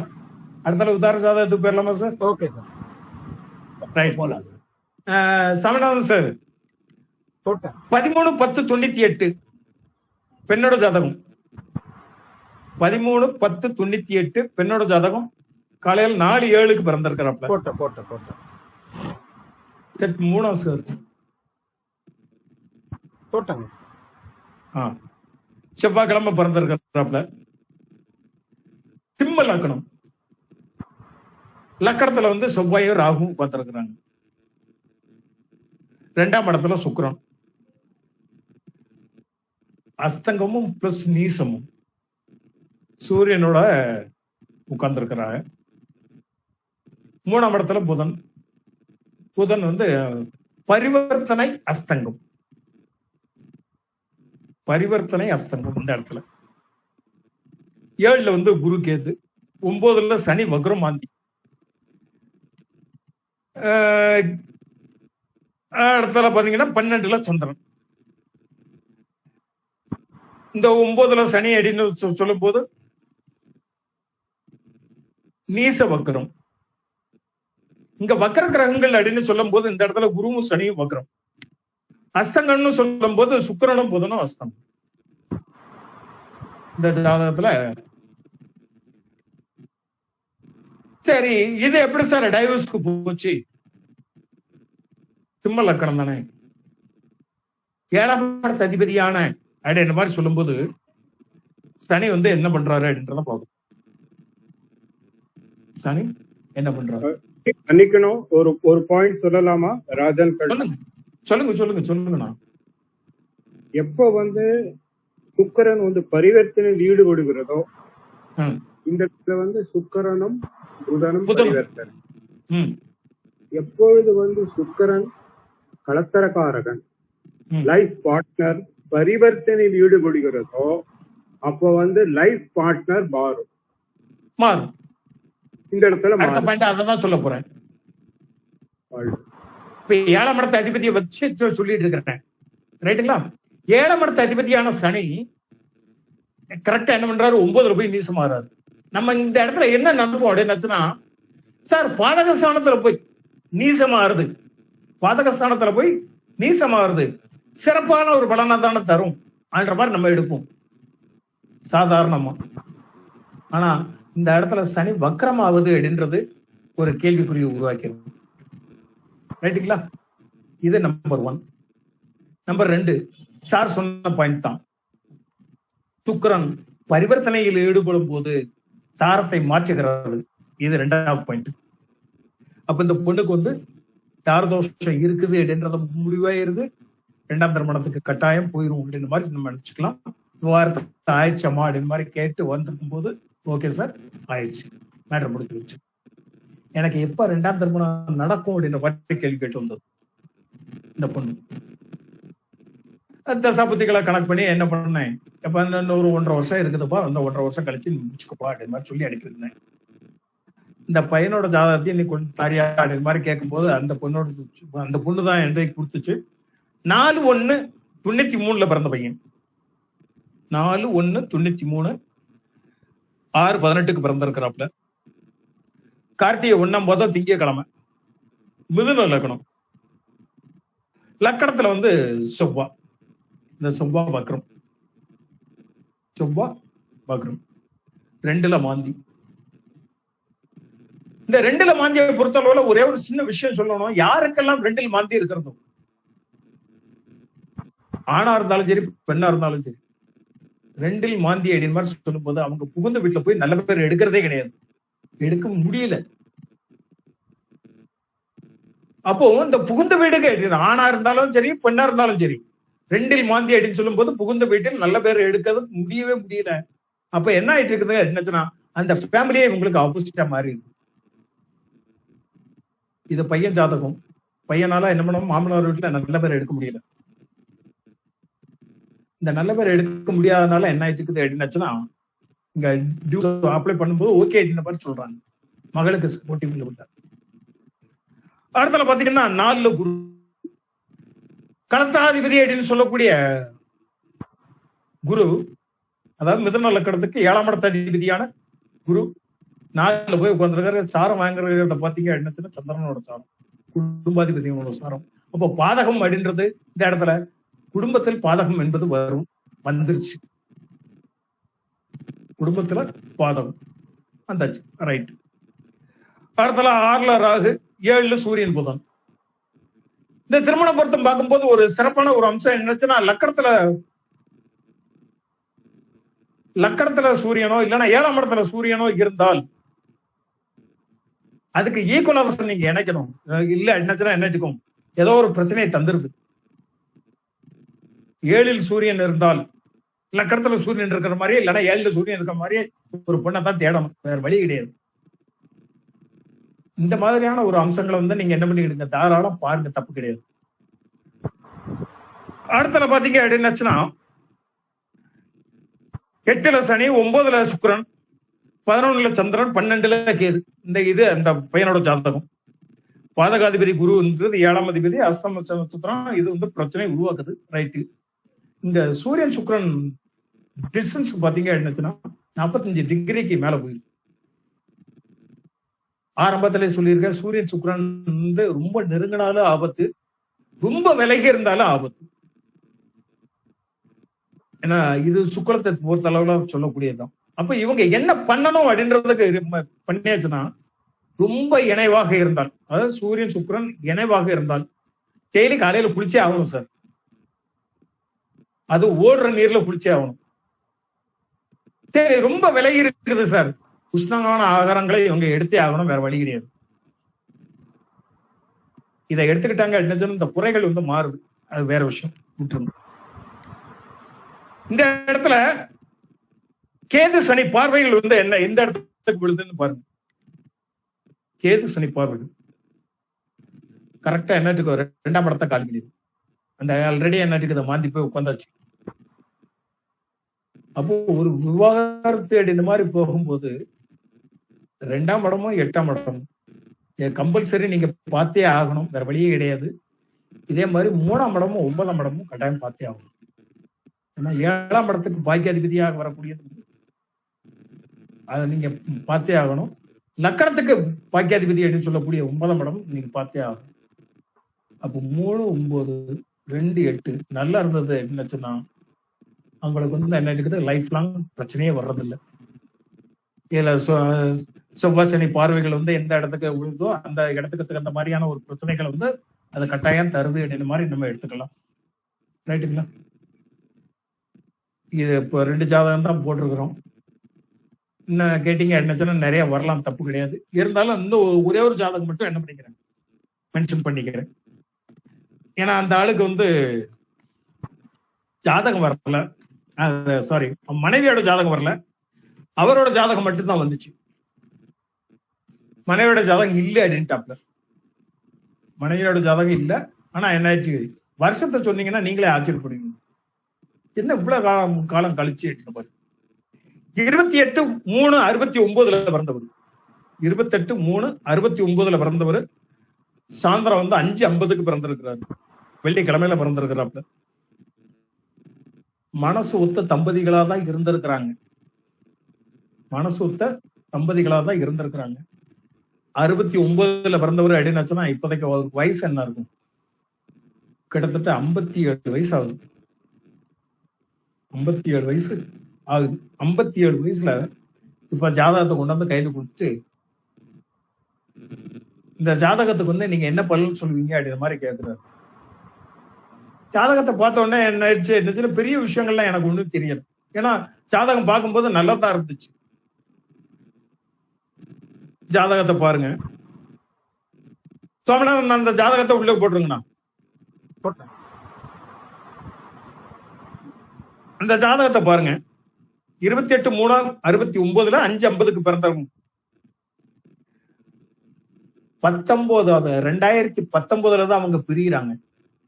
2019 பிரிகிறாங்க. 2022 டைவர்ஸ் ஆயிடுச்சு. 2019 பிரிவினை, 2022 டைவர்ஸ். ஜாதகத்தை பாத்தீங்க அப்படின்னா கன்னி லக்னம், கரெக்டா லக்னாதிபதி 7ல போய் போற, 7ஆம் அதிபதி லக்கணத்துல வந்து உட்கார்ந்துருப்பாரு. சாதாரணமா பார்க்கும்போது இது வந்து மனசொத்த தம்பதிகளா தான் இருக்கணும், அப்படிதான் எல்லாரும் சொல்லுவாங்க. கணவன் மனைவி பிரிவு அப்படின்றத என்னால சொல்ல முடியல அந்த இடத்துல. கணவன் மனைவி பிரிவுன்றத அந்த இடத்துல என்னால சொல்ல முடியல. ஏன்னா பரிவர்த்தனை இல்லை, லக்னாதிபதியும் 7ஆம் அதிபதியும் ஒண்ணுக்கு ஒண்ணு மாத்தி மாத்தி பரிவர்த்தனையா இருக்கிறாங்க. சிறப்பான ஜாதகம் மாதிரி சொல்லிடுறோம். ஆனா அவங்க நடந்துக்கிறது 2019 பிரிஞ்சு போறாங்க, 2022 டைவர்ஸ் வாங்கிடுறாங்க. இப்போ இந்த இடத்துல பாத்தீங்கன்னா எவ்வளவு வருட மன வாழ்க்கை, ஒரு பையனும் ஒரு பொண்ணு இருக்கிறாங்க அவங்களுக்கு. அந்த பையனுக்கு வந்து 24 வயசாச்சு அவர் என்கிட்ட ஜாதகம் கொண்டு வந்து கையில் கொடுக்கும்போது. அப்ப கிட்டத்தட்ட ஒரு 25 வருஷமா என்ன பண்ணி இருக்கிறாங்க, நல்லா தான் வாழ்ந்திருக்காங்கன்னு தான் அர்த்தம்.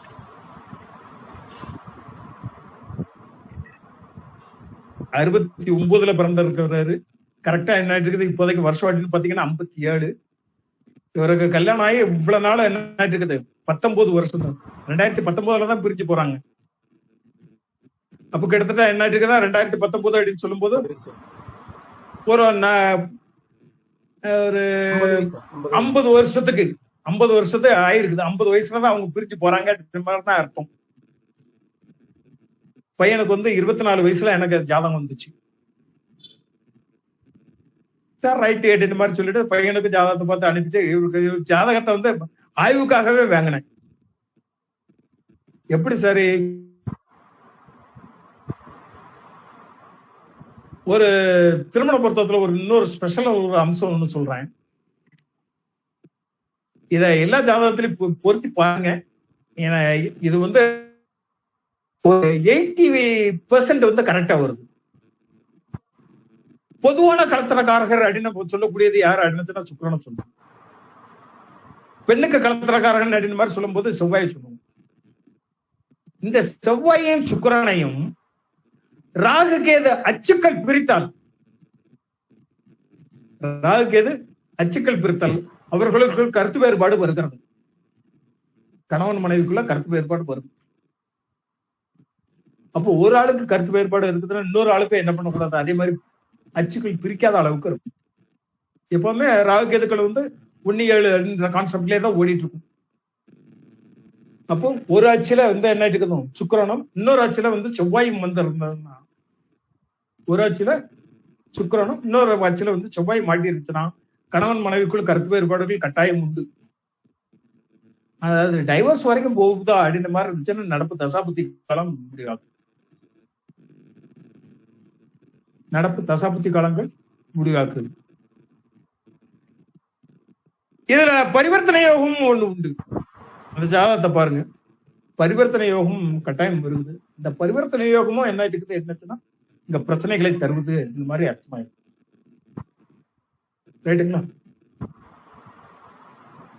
இந்த ஜாதக அமைப்பு பூரா என்ன பண்ணிடுங்க பாருங்க, பார்த்துட்டு அதுக்கு அடுத்தால என்ன பண்ணிக்கலாம், நம்ம டிசிஷன் எடுக்கலாம். இன்னும் நிறைய ஜாதகங்களை என்ன பண்ண முடியும், என்னால பிரிவினைகளுக்கு உண்டான காரணங்களாக நிறைய எடுக்கவும் முடியும். ஆனா மேக்சிமம் காரணங்கள் இந்த ஒரு 15 பாயிண்ட்லயும் முடிஞ்சிடும். எப்போதுமே என்ன பண்ணிருங்க அப்படின்னா பாவங்களை பார்க்கும்போது 2, 8, 3, 9 இதை மட்டும் பார்த்துட்டு நீங்க என்ன பண்ணிக்கலாம், தாராளம் ஃபில்லப் பண்ணிக்கலாம். ரைட்டுங்களா? பாவங்களுக்கு இதுதான் பிரச்சனை. ரைட் அண்ணா? ஏன்னா கேள்வி பதில் செஷன் வச்சிருமா? வச்சுக்கலாங்க. ஐயா, முதல் கேள்வி நான் கேட்கலாமா? கேளுங்கண்ணா. ஒரு நிமிஷம் பார்த்துக்கேன் sir. Sir Krishnamurthy sir, Sharma sir நீங்கள் இருக்கீங்களே? ஓகே இருக்கீங்க. ஓகே, நீங்கள் சொல்லியிருந்தீங்க தம்பதிகள் 50 வருஷம் நாங்கள் வாழ்ந்துட்டு இருக்கோம் அப்படின்ட்டு. சிம்பிளாக உங்கள் ஜாதகத்துலேயும் உங்கள் மனைவி ஜாதகத்துலேயும் 5ஆம் அதிபதி 9ஆம் அதிபதி சம்பந்தம் இருக்கான்னு பாருங்கள். உங்கள் 5ஆம் அதிபதி மனைவி ஜாதகத்தில் 5ஆம் அதிபதி, இல்லை உங்களோட 9ஆம் அதிபதி மனைவி ஜாதகத்தில் 9ஆம் அதிபதி. அப்படி இல்லைன்னா உங்களோட குரு மனைவியோட குருவையோ சூரியனையோ பார்க்குதான்னு பாருங்கள். இது ஒரு விஷயம் இருந்தாலே நீங்கள் இந்த 50 வருஷம் வாழ்ந்ததுக்கு ஈஸியான ஆதாரங்களை நம்ம எடுத்துட முடியும். நன்றி சார். நாம் இப்போ கேள்வி பதிலுக்கு போயிடலாம். நன்றி சார். நன்றி. கேளுங்க சார்.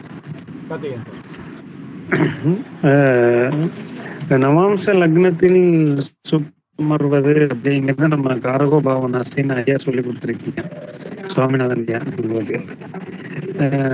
ஆனா புதன் 7ஆம் இடத்துல அமர்ந்தாலும் லக்னத்துல அமர்ந்தாலும் பிரச்சனை அப்படிங்கிறது இப்ப ஐயா சொன்னதுல இருந்து புதுசா நம்ம தெரிஞ்சுக்கிறோம். அது எப்படின்னு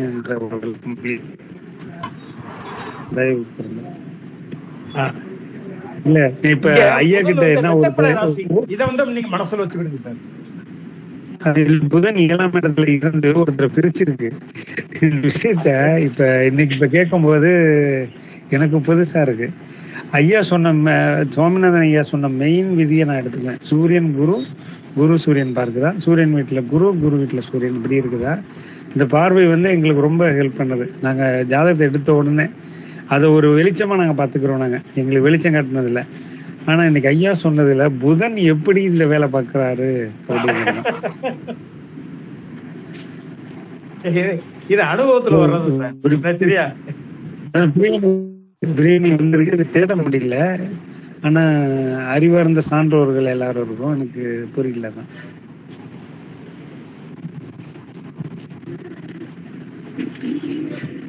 இதுக்கு விளக்கம் என்னன்னு தெரிஞ்சுக்கலாமா? அதான் சொல்ல வர.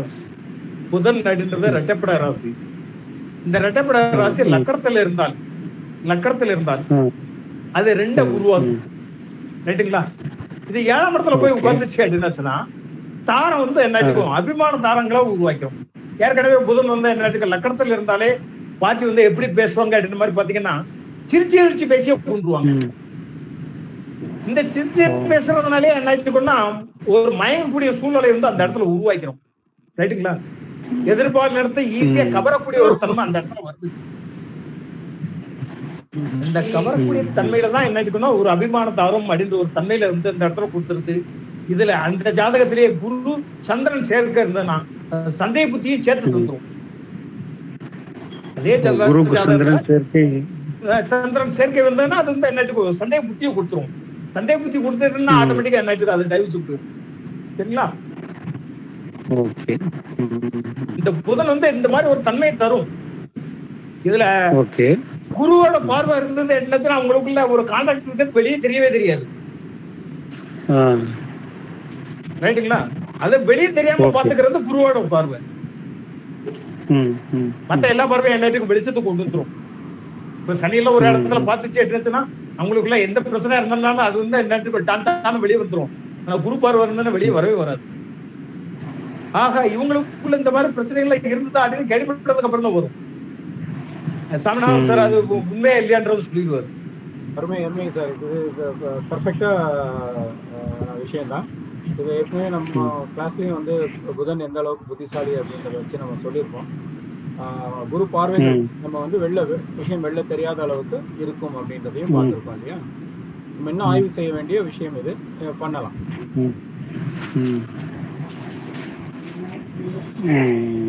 சரிங்க. இப்போ கிருஷ்ணமூர்த்தி ஐயா ஒண்ணு சொன்னாரு, எனக்கு புதன் நல்ல இடத்துல இருக்கிறார், மனமுற்ற தம்பதிகளா இருக்கிறோம் நாங்க அப்படின்னு சொல்றாங்க. இன்னொரு ஜாதகம் சொன்னீங்க 1969 அப்படின்னு. இவ்வளவு காலம் கழிச்சு பிரிஞ்சிருக்கிறாங்க அப்படின்னா என்ன, அந்த திசா புத்தி வேலை செய்யலையா? அந்த ஒரு கேள்வி இருக்கு எனக்கு. இருக்கிறவங்க இருக்கிற இடத்துல வேலை இருந்துட்டே இருக்கிறாங்க. எப்ப இந்த ரூலை, அதாவது எப்ப இந்த பொசிஷனுக்கு வராங்களோ அப்பதான் அந்த வேலையை பாக்குறாங்களா? இல்ல இந்த இடத்துல வந்து அவருக்கு புதன் தசையில வந்திருக்குமா அப்படின்றது தெரியல. ஏன்னா அந்த ஜாதகத்துல புதன் தசை வந்திருக்கானா 28/3/69 பிறந்தது. புதன் தசை பாக்குறேன், ஒரே நிமிஷம் பாக்குறேன். புதன் தசை ஆரம்பத்துலதான் இருந்திருக்கும்னு நினைக்கிறேன்.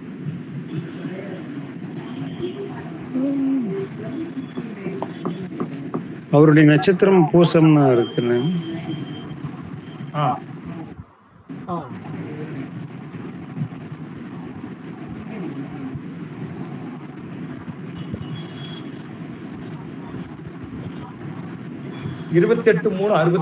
திருமணம் வந்து 69 முடிகிற பீரியட்ல திருமணம் ஆயிருக்கணும் அவருக்கு. அவ்வளவுதான். ஆனா பூச நட்சத்திரம் பூசம் புதன் திசை முடிஞ்சா திருமணம் ஆயிருக்கு. கொடுத்தது இல்ல திருமணத்தை கொடுத்தது. அது வந்து குரு பரிவர்த்தனையில கொடுத்துச்சு. அந்த கொடுத்ததுனால வந்த விளைவுகள் தான் ஒரு ஆண் ஒண்ணு ஒரு பொண்ணு ஒண்ணு. ஆனா என்ன சூரிய தசால டைவர்ஸ் வாங்கி அதான் ரொம்ப காலம் கழிச்சு இந்த நிகழ்வு வந்து வந்திருக்குன்னா அதான் அந்த திசா புத்திகள் வந்து வேலை பார்த்திருக்கோம் அப்படின்னு கேக்குறேன். இன்னொரு இதுல ஒரு விஷயம் என்னன்னா, இந்த ஜாதகத்தை பார்த்த உடனே இது வந்து டைவர்ஸுக்கு போகும்னு சொல்லவே முடியல என்னால. அந்த ஒரு எக்ஸாம்பிளுக்காக தான் இந்த ஜாதகத்தை போட சொன்னது. Okay okay. நீங்க இந்த மாதிரி ஜாதகத்தை பார்க்கும்போது டக்குன்னு தெரிஞ்சுதா உங்களுக்கு? தெரியல ஜாதகத்தை பார்த்த உடனே தெரியல. நீங்க எனக்கு டைவர்ஸ் அனுப்பும்போது போயிருக்கும் அப்படின்னு என்னால அசம்ஷன் பண்ணவே முடியல. கூட யோசிச்சுட்டு இருந்தேன் எப்படி அவருக்கு டைவர்ஸ் ஆச்சு அப்படின்ட்டு. ஆனா வயசு வந்து கிட்டத்தட்ட 69 வயசுல பிறந்தவருக்கு எப்போ சூரிய திசையில வரும்போது என்ன டைவர்ஸ் ஆகுது. சனி திசையில பிறந்தப்ப சனி திசையில பிறந்து கடத்துல புதன் கடத்துல கேது போய் சுக்கிரன் போய் சூரிய திசை உள்ளுக்குள்ள வரக்கூடிய காலங்கள்ல வந்து என்ன இருக்குது ஒரு டைவர்ஸ் போகுது அப்படின்னா அப்ப அது வரைக்கும் என்ன பண்ணிட்டு இருந்தாங்க, நல்லாதான் வாழ்ந்துட்டு இருக்கிறாங்க.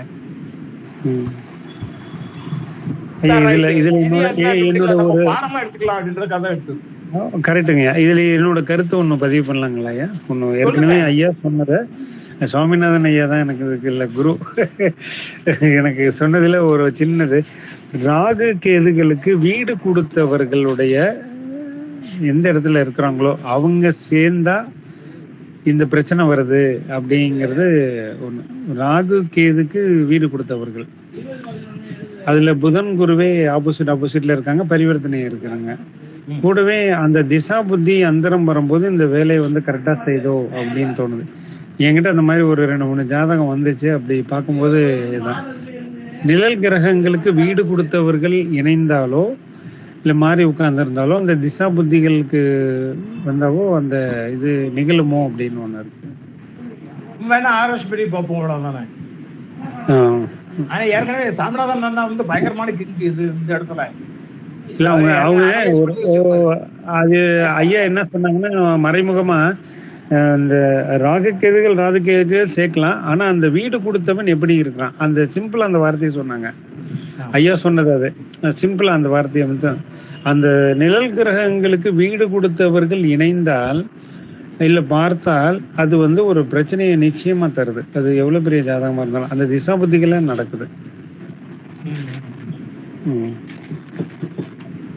ஏற்றுக்கொள்ளக்கூடிய ஒரு கருத்து தான்.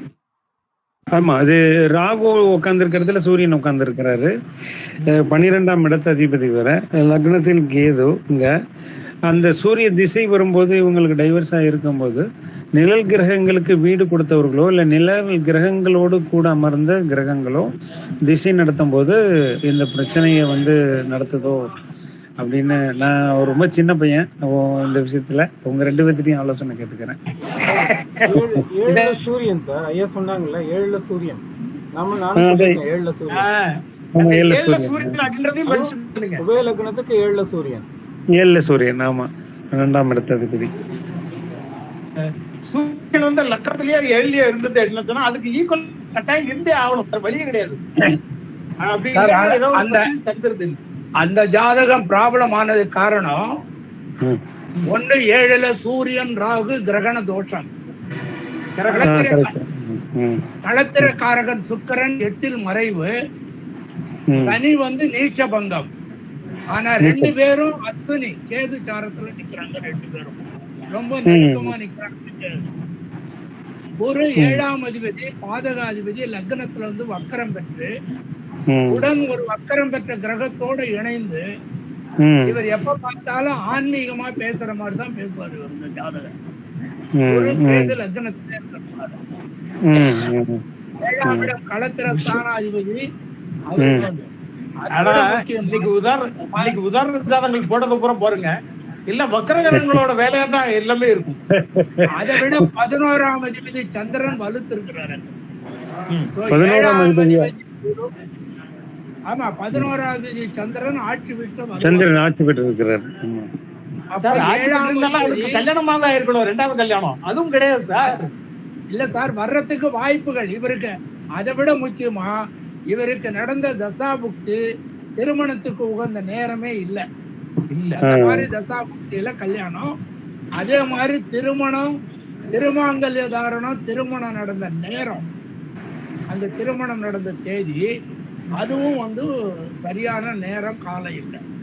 முகூர்த்தம் குறிக்கப்பட்ட லக்னமும் அந்த திருமாங்கல்ய தாரணம் ஆன நேரமும் இருவருக்கும் தாராபலம் உள்ள அந்த மாதிரி ஒரு இது இல்லாத அமைப்பா இருந்திருக்கும். இருக்கலாம். அவர்கிட்ட திருமண தேதி எல்லாம் கேட்கல, கேட்டிருந்தோம்னா அதுக்கு அடுத்த அனலைஸ் பண்ணி பார்த்துக்கலாம். ரைட்டுங்களா? சுக்கிரன் சனி இருவரும் ரொம்ப நெருக்கமா அஸ்வினி நட்சத்திரத்திலே அஸ்வினில இருக்காங்க. அது ஒரு குற்றம். 7ல சூரியன் ராகு இணைந்து கிரகண தோஷத்தில் இருக்கிறது ஒரு குற்றம். 7ஆம் அதிபதி லக்னத்துல வந்து கேதுவோட இணைந்து அவரும் வக்கரம் பெற்றதுனால அதீத பலம். ஆனா அதே நேரத்துல 11ஆம் அதிபதி வலுத்திருக்கிறது. அதனால இவருக்கு முதல் தார ப்ராப்ளம் தான் அது இந்த ஜாதகத்துல. அருமை சார், அருமை சார், அருமை. 2வது திருமணம் நடக்கிறதுக்கு உண்டான வாய்ப்புகள் தசாபுக்திகள் சம்பந்தப்பட்டால் அந்த மாதிரி வாய்ப்பு அந்த ரூலிங்க்கு வரணும். 57 சார். வயசு என்னன்றது இல்ல, லிவிங் டுகெதர் மாதிரி கூட இருக்கலாம். அவருக்கு இப்பவே வயசு 57. அதனால எந்த மணிக்கு தான் ரைட் அப்படின்னு சொல்லிட்டு போயிட்டு இருக்கலாம். இல்ல அது அதுவும் இந்த காலத்துல நேத்து என்கிட்ட ஒரு பெண் ஜாதகம் வந்தது பாருங்க. இந்த பொண்ணுக்கு 2ஆம் இடத்துல 3 கிரகம், கும்ப லக்னம் 2ஆம் இடத்துல 3 கிரகம், 4 கிரகம் 2ஆம் இடத்துல. 7ஆம் அதிபதி சூரியன் அங்கே போய் உட்கார்ந்துருக்கிறாரு, அவரோட இணைந்து 3 கிரகம். நான் சொன்னேன், நீ 3 ஆம்பளைகளோட தொடர்பு இருந்தே ஆகணும் கண்டிப்பான்னு. 7ஆம் அதிபதி 2ல உட்காந்து 3 கிரகம் கூட இருக்கு, நீ 3 ஆம்பளைகளோட தொடர்புல இருக்கணும்னு. முதல்ல அந்த பொண்ணு லவ் பண்றதுக்கு 18 வயசுல ஒரு பையனை லவ் பண்ணுதேன்னு சொல்லி உடனே 18 வயசுல கல்யாணத்தை பண்ணிட்டாங்க. அந்த கணவர் இறந்து போயிட்டாரு. 3வது ஒரு கணவரோட இப்ப கல்யாணம் பண்ணி குடும்பம் நடக்கும். முதல் கணவரை கொன்றுச்சுன்னு சொல்லுங்க, முதல் கணவரை கொன்றுச்சுன்னு சொல்லிருங்க. முதல் கணவர் கொன்றுல, முதல் வந்து லவ் பண்ணிருக்கு. 18 வயசுல லவ் பண்ணுதுன்னு சொல்லி கல்யாணத்தை பண்ணிட்டாங்க. கல்யாணம் பண்ணவர் 2 குழந்தைங்க பிறந்ததுக்கு அப்புறம் இறந்து போயிட்டாரு. 3வது ஒரு கல்யாணம் பண்ணிட்டாங்க, அவருக்கு ஒரு குழந்தை பிறந்திருக்கு. ஸோ 7ஆம் அதிபதி 2ல வந்து உட்கார்ந்து குடும்பத்துல உடன் இணைந்த கிரகங்கள் 3 கிரகங்கள் இருக்கிறதுனால 3 பேரோட குடும்பம் நடத்துற மாதிரி. அது கரெக்ட். சுவாமிநாதன் ஐயா நமக்கு ஒரு ரூல் சொல்லி இருக்கிறாரு, 2 பெண்ல சூரியன் இருந்துச்சுன்னா காலதாமத திருமணம் தான் பண்ணணும், அது நம்ம எடுத்திருக்கிற ஆய்வு அப்படின்னு சொல்லி கொடுத்திருக்காரு. காலதாமத திருமணம் நல்லா இருக்குது. கரெக்ட், காலதாமத திருமணம் தான் பண்ணணும். ஆமா இது சொல்லியிருக்காரு. இது நம்ம நிறைய ஜாதகத்துக்கு ஐயா கிட்ட ரெஃபரன்ஸ் கேட்டிருக்கேன். இந்த சூரியன் இந்த இடத்துல இருந்தா கண்டிப்பா பிரச்சனை இருக்கு அப்படிங்கறது தெளிவா தெரியுது. இந்த பெண்ணுக்கு சீக்கிரமா திருமணம் பண்ணதுதான் பிரச்சனையே. ஆமா, காலதாமத திருமணம் பண்ணிதான். நன்றி சார், நன்றி சார். வேற யாராவது கேள்வி கேக்குறீங்களா? ஐயா வணக்கம். யோகி ஐயா வணக்கம். வணக்கம் சார். ஐயா வணக்கம் ஐயா. அதாவது ஐயா, இந்த களத்திர ஸ்தானத்துல சூரியன் இருந்தால் ஒரு பிரச்சனையை கொடுக்கும்ட்டு ஐயா கிளாஸ் நிறைய எடுத்திருக்காங்க. இப்போ ஒரு கருத்தை சொன்னீங்க, இந்த ராக கேது அச்சு வந்து சுக்கிரன் செவ்வாய வந்து பிரிச்சுனாக்க அது பிரிவினையை கொடுக்கும்னு சொல்லிட்டு, அது ராசி கட்டத்துல மட்டும்தான் பாக்கணுமா, நவாம்சத்துல நவாம்சத்துல பாக்கணும்னு அவசியம் இல்லையா? அவசியம். ஏன்னா ஒரு ஜாதகத்துல 2லயுமே இந்த மாதிரிதான் பிரிச்சிருக்கு. நவாம்சத்திலயும் இப்படிதான் இருக்கு, ராசிலையும் இப்படிதான் இருக்கு. அதனாலதான் அது டைவர்ஸ் ஆச்சோங்கிற ஒரு சந்தேகம் எனக்கு வந்திருக்கு. அதனாலதான் உங்களுக்கு மன வாழ்க்கையில வந்து அவங்களுக்குள்ள கருத்து வேறுபாடு கட்டாயம் இருக்கும் சார். ஆமா, அம்சத்துல பார்க்க வேண்டிய அவசியம் இருக்கா, சாதாரணமா பாக்கணுமாங்கிறதுதான் ஒரு டவுட் வந்து. சாதாரணமா பார்த்தாலே அது தெரிஞ்சிடும். இந்த ராசி கட்டத்துல மட்டும் பார்த்தாலே அவங்களுக்கு இருக்குது. ஆனா கல்யாணத்துக்கு அப்புறம் என்ன இருக்குது, ஒண்ணு போல சேர்ந்து இருந்துச்சு அனுசரிச்சு ஓடிடும் கூட நம்ம சொல்லிடலாம். நீங்க இந்த நிகழ்ச்சி ஆரம்பிக்கிறப்ப ஒரு கருத்தை சொல்லிட்டே வந்தீங்க. என்னன்னா, ஒரு 60-70 வயசு உள்ளவங்க வந்து திருமணத்துக்கு வந்து பெண் பார்க்க போனா ஒரு தடவை தான் பார்த்திருப்பாங்க. அடுத்தது பெண் பார்க்க வந்து தாலி கட்டப்பதான் அந்த பொண்ணை பார்க்க முடியும். அந்த மாதிரி சூழ்நிலை வந்து கல்யாணம் பண்ணி நீங்க குடும்பம் நிறைய பேர் நடத்திக்கிட்டு இருக்காங்க. அதாவது 60-70 வயசுல உள்ளவங்கள சொல்லுங்க. எனக்கு 71 வயசு ஆகுது. அம்மா அப்பாவுக்கு நல்ல மதிப்பு மரியாதை இல்ல கொடுத்துருக்கீங்க. அம்மா அப்பா தான் பாக்குறாங்க, அவங்க பார்த்து சொன்னா போதும்னு ஒரு வாட்டி போய் பார்ப்போம். அவங்க நல்லா இருக்கு, குடும்பம் நல்லா இருக்கு, அது நல்லா இருக்கு, பேக்ரவுண்ட் சொல்லுவாங்க. அந்த குடும்பம் நல்ல குடும்பம், நல்ல தன்மையா இருக்காங்க, கனிவா இருப்பாங்க, விசாரிச்சு பார்த்துட்டு அந்த பொண்ணு எடுக்கலாம்னு முடிவு பண்ணுவாங்க. இப்ப இந்த ஜெனரேஷன் இருக்கா? இப்ப இல்ல முடிவு பண்ணுவாங்க, அதை ஒத்துக்கிட்டு கல்யாணம் அன்னைக்கு தான் அந்த பொண்ணை மறுபடியும் பாப்பாரு இவர். இன்னைக்கு எனக்கு ஒரு சந்தேகம் என்னன்னு கேட்டீங்கன்னா, இன்னைக்கு காலத்துல உள்ள பிள்ளைங்க 2 வயசு தான் வித்தியாசம் இருக்கணும், 3 வயசு தான் வித்தியாசம் இருக்கணும், எப்படி கிடைக்கும் தான் எனக்கு புரியல. அதாவது படிக்கிறப்ப கல்யாணம் லவ் பண்ணாதான் அது கிடைக்கும். 2 வயசு 3 வயசு வித்தியாசம் யார் சொல்லி கொடுத்த? இல்ல நான் கேட்க வர்றது, 2 வயசு தான் வித்தியாசம் இருக்கணும், 3 வயசு தான் வித்தியாசம் இருக்கணும். எந்த ஜோதிடர் உங்களுக்கு இந்த ரூலை சொல்லி கொடுத்தாங்க? இந்த ரூலே கிடையாது. அதாவது குறைந்தபட்சம் அந்த பையனுக்கு குடும்பம் நடத்துறதுக்கு ஒரு தகுதி வேணும்னா ஒரு 7-8 வயசு வித்தியாசம் தான் அவருக்கு இவர் வாங்க போங்கிற மரியாதை இருக்கும். இப்ப 2 வயசு வித்தியாசம், 1 வயசு 6 வயசு வாடா போடான்னு பேசிக்கிறதா 2 பேரும். இல்ல இப்ப கலாச்சாரம் போயிட்டு இருக்கு. அதுதான் அதனாலதான் இப்ப ஜோசியம் பாக்குறதுங்கிறது எப்படின்னா, ஜோசியம் நம்ம நீங்க சொல்ற பாயிண்ட் பூரா எடுத்து நம்ம பார்த்துட்டு சொன்னோம்னா அவங்க ரொம்ப என்ன இவர் இவ்வளவோ எடுத்துட்டு இப்படியே போறாங்க. நான் சொன்னேன் 7 வயசு 8 வித்தியாசம்லாம் ஒண்ணும் பார்க்கலையா, நல்ல குடும்பமானு பாரு, படிச்சிருக்கானு பாரு. எடுத்த உடனே ஒரு போஸ்டிங் போனா 1.5 லட்சம் கொடுக்க மாட்டாங்க இல்லையா? எடுத்த உடனே ஒரு படிச்சுட்டு வேலைக்கு போறாங்கன்னா 1.5 லட்சம் கொடுப்பாங்க. 30,000 40,000 கொடுப்பாங்க. சொல்லட்டுமா சார்? இத ஜாதக ரீதியிலேயே ஒரு விஷயம் சொல்லட்டுமா? சொல்லுங்க ஐயா. 7ஆம் இடத்ததிபதி சரராசியில் இருந்தால் அப்படின்ற மாதிரி ஒரு வார்த்தை விட்டுருந்தோம், ஞாபகம் இருக்கா? ஓ சரி, ஆமா சொல்லிருக்கீங்க. 7ஆம் இடத்ததிபதி சரராசியில் இருந்தால் அப்படின்ற மாதிரி சொல்லும் போது இந்த 2 வயசு 3 வயசு வித்தியாசம் வருது தெரியுமா? இவங்களுக்கு பூரா இதே அம்சம் உள்ளவங்களும் நிற்கும். உதாரணத்துக்கு சொல்றேனே, ஒரு 3 வயசு வித்தியாசத்துல வருதுன்னு வைங்க. 94 97 அப்படின்ற மாதிரி எடுங்க. 94 எங்க இருக்கும்? குரு எங்க இருப்பாருன்னு பாருங்க, துலாத்துல போய் உட்கார்ந்துருப்பாரு. குரு எங்க இருப்பாரு அப்படின்ற மாதிரி இங்க பாத்தீங்க அப்படின்னாச்சுன்னா மகரத்துல நிப்பாரு. குரு மகரத்திலேயே ரெண்டுமே என்ன இருக்குது, சரராசி. இப்ப குரு 7ஆம் அதிபதியா மாறிட்டாங்கன்னு வைங்க. அப்ப அவங்களுக்கு தாரம் 2 அப்படின்ற மாதிரி வந்துருதா?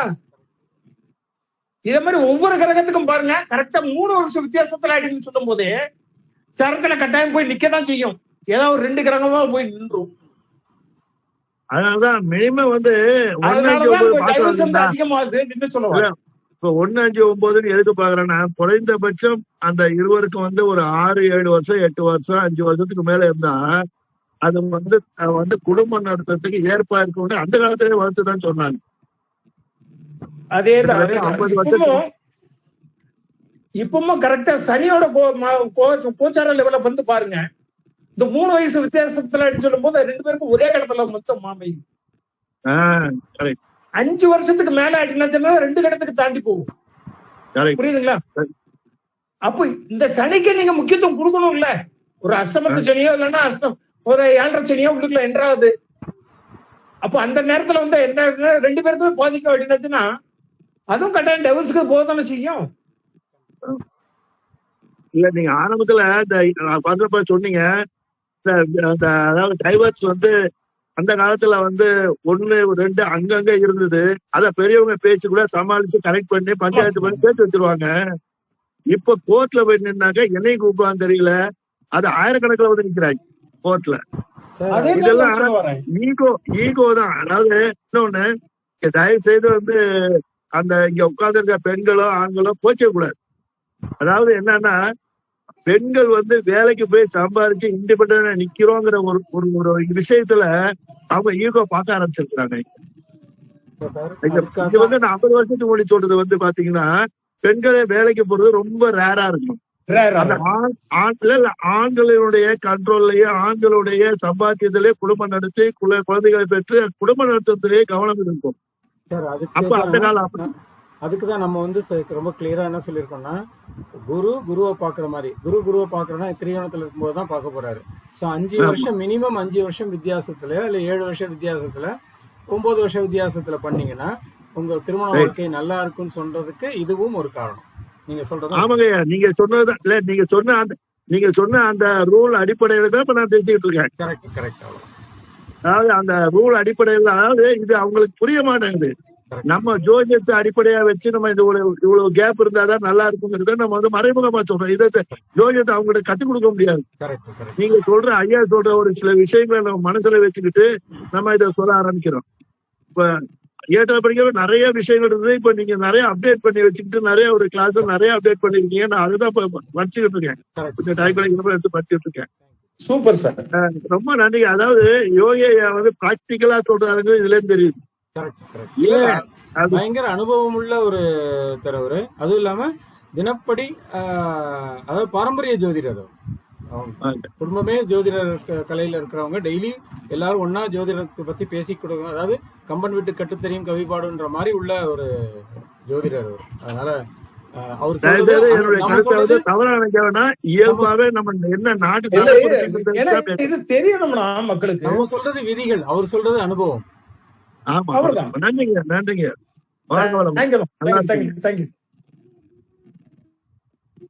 சரி, வேற எதுவும் கேள்விகள் எல்லாம் முடிச்சுக்கலாம். முடிக்கிறதுக்கு முன்னாடி ஒரு சின்ன விஷயம்.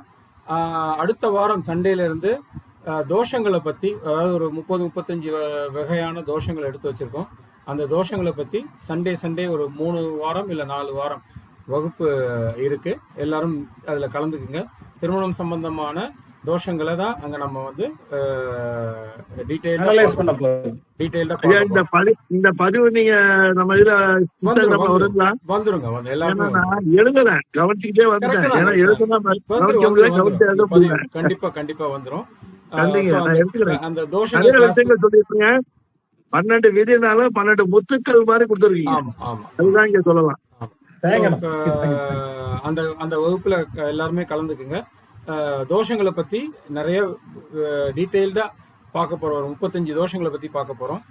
இதுல உங்களுக்கு ஏதாவது தோஷங்களை கிளாரிபிகேஷன், ஒவ்வொரு தோஷத்துக்கும் ஒவ்வொரு ஜாதகம்னா, ஆமா, உங்களுக்கு தோஷங்களுக்கு ஏதாவது கிளாரிபிகேஷன்ஸ் வேணும், வேற தோஷங்கள் இருக்குன்னா குரூப்ல போடுங்க. நம்ம குரூப்ல போடுங்க. அதை எடுத்து வச்சு நான் கன்சல்டேட் பண்ணிட்டு ஐயாட்ட கொடுத்துறேன். அதையும் நம்ம வந்து கிளாரிஃபை பண்ணிக்கலாம். ஓகே, போடுங்க, எதுல வேணாலும் போடுங்க சார். டெலகிராம்ல போடுங்க, இல்ல வாட்ஸ்அப்ல போடுங்க, எதுல வேணாலும் போடுங்க. குழுல போட்டீங்கன்னா அதை கன்சல்டேட் பண்ணி எடுத்து வச்சு நான் ஐயாட்ட கொடுத்துறேன். நன்றிங்க. ஓகே, நன்றிங்க சார். ரொம்ப சிறப்பா இருந்ததுங்க. யோகி ஐயாவுக்கு மனமார்ந்த நன்றிகள், எல்லா சார்பிலையும் நன்றிகள். நம்ம மீண்டும் அடுத்த வாரம் வர ஞாயிற்றுக்கிழமை சந்திப்போம். வாய்ப்பை தந்த ரொம்ப சிறப்புங்க. மனப்பூர்வமான வாழ்த்துக்கள். யோகி ஐயாவுக்கும் சுவாமிநாதன் ஐயாவுக்கும் ரொம்ப நன்றி. இப்படி ஒரு இலவசமா இப்படி ஒரு இது கொடுத்து எங்களை பேச வச்சதுக்கு ரொம்ப இலவசன்ற வார்த்தைகள் நம்ம வந்து சாதாரணமா இந்த வகுப்புகள் மாசம் தொடர்ந்து வந்துகிட்டே இருக்கும். இதே மாதிரி வகுப்புகள் மாசம் தொடர்ந்து வந்துகிட்டே இருக்கும்.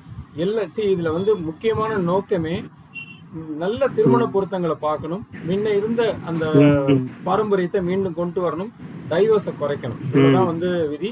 நம்ம வந்து மாசம் கிளாஸ் எடுக்கிறதுக்கு ஓகே, வகுப்பு கட்டணம் ஒருத்தர் அட்டன் பண்றாங்க. அவங்களுக்கு கிளாரிபிகேஷன்ஸ் கொடுத்தா மட்டும்தான் இது கிளாரிஃபை ஆகும். இன்னைக்கு கூட ஒருத்தர் வந்து முகூர்த்த இது பண்றத பத்தி வைநாசிக தோஷம் எப்படி இதெல்லாம் கேட்டாரு இல்லையா? ஆமா, அதை வந்து நம்ம கிளாரிஃபை பண்றதுக்கு பாத்தீங்கன்னா இந்த மாதிரி மாதாந்திர கூட்டத்திலயோ இல்ல வேற கூட்டத்திலயோ நம்ம கலந்துக்கும் போது கண்டிப்பா நிறைய கிளாரிபிகேஷன்ஸ் கிடைக்கும். நன்றிங்க. ரொம்ப நன்றிங்க. ஞாயிற்றுக்கிழமை சந்திப்போம். நன்றி. வாழ்க வளமுடன். தேங்க்யூ. நன்றி சார். யோகி சார், நன்றி சார். தேங்க்யூ.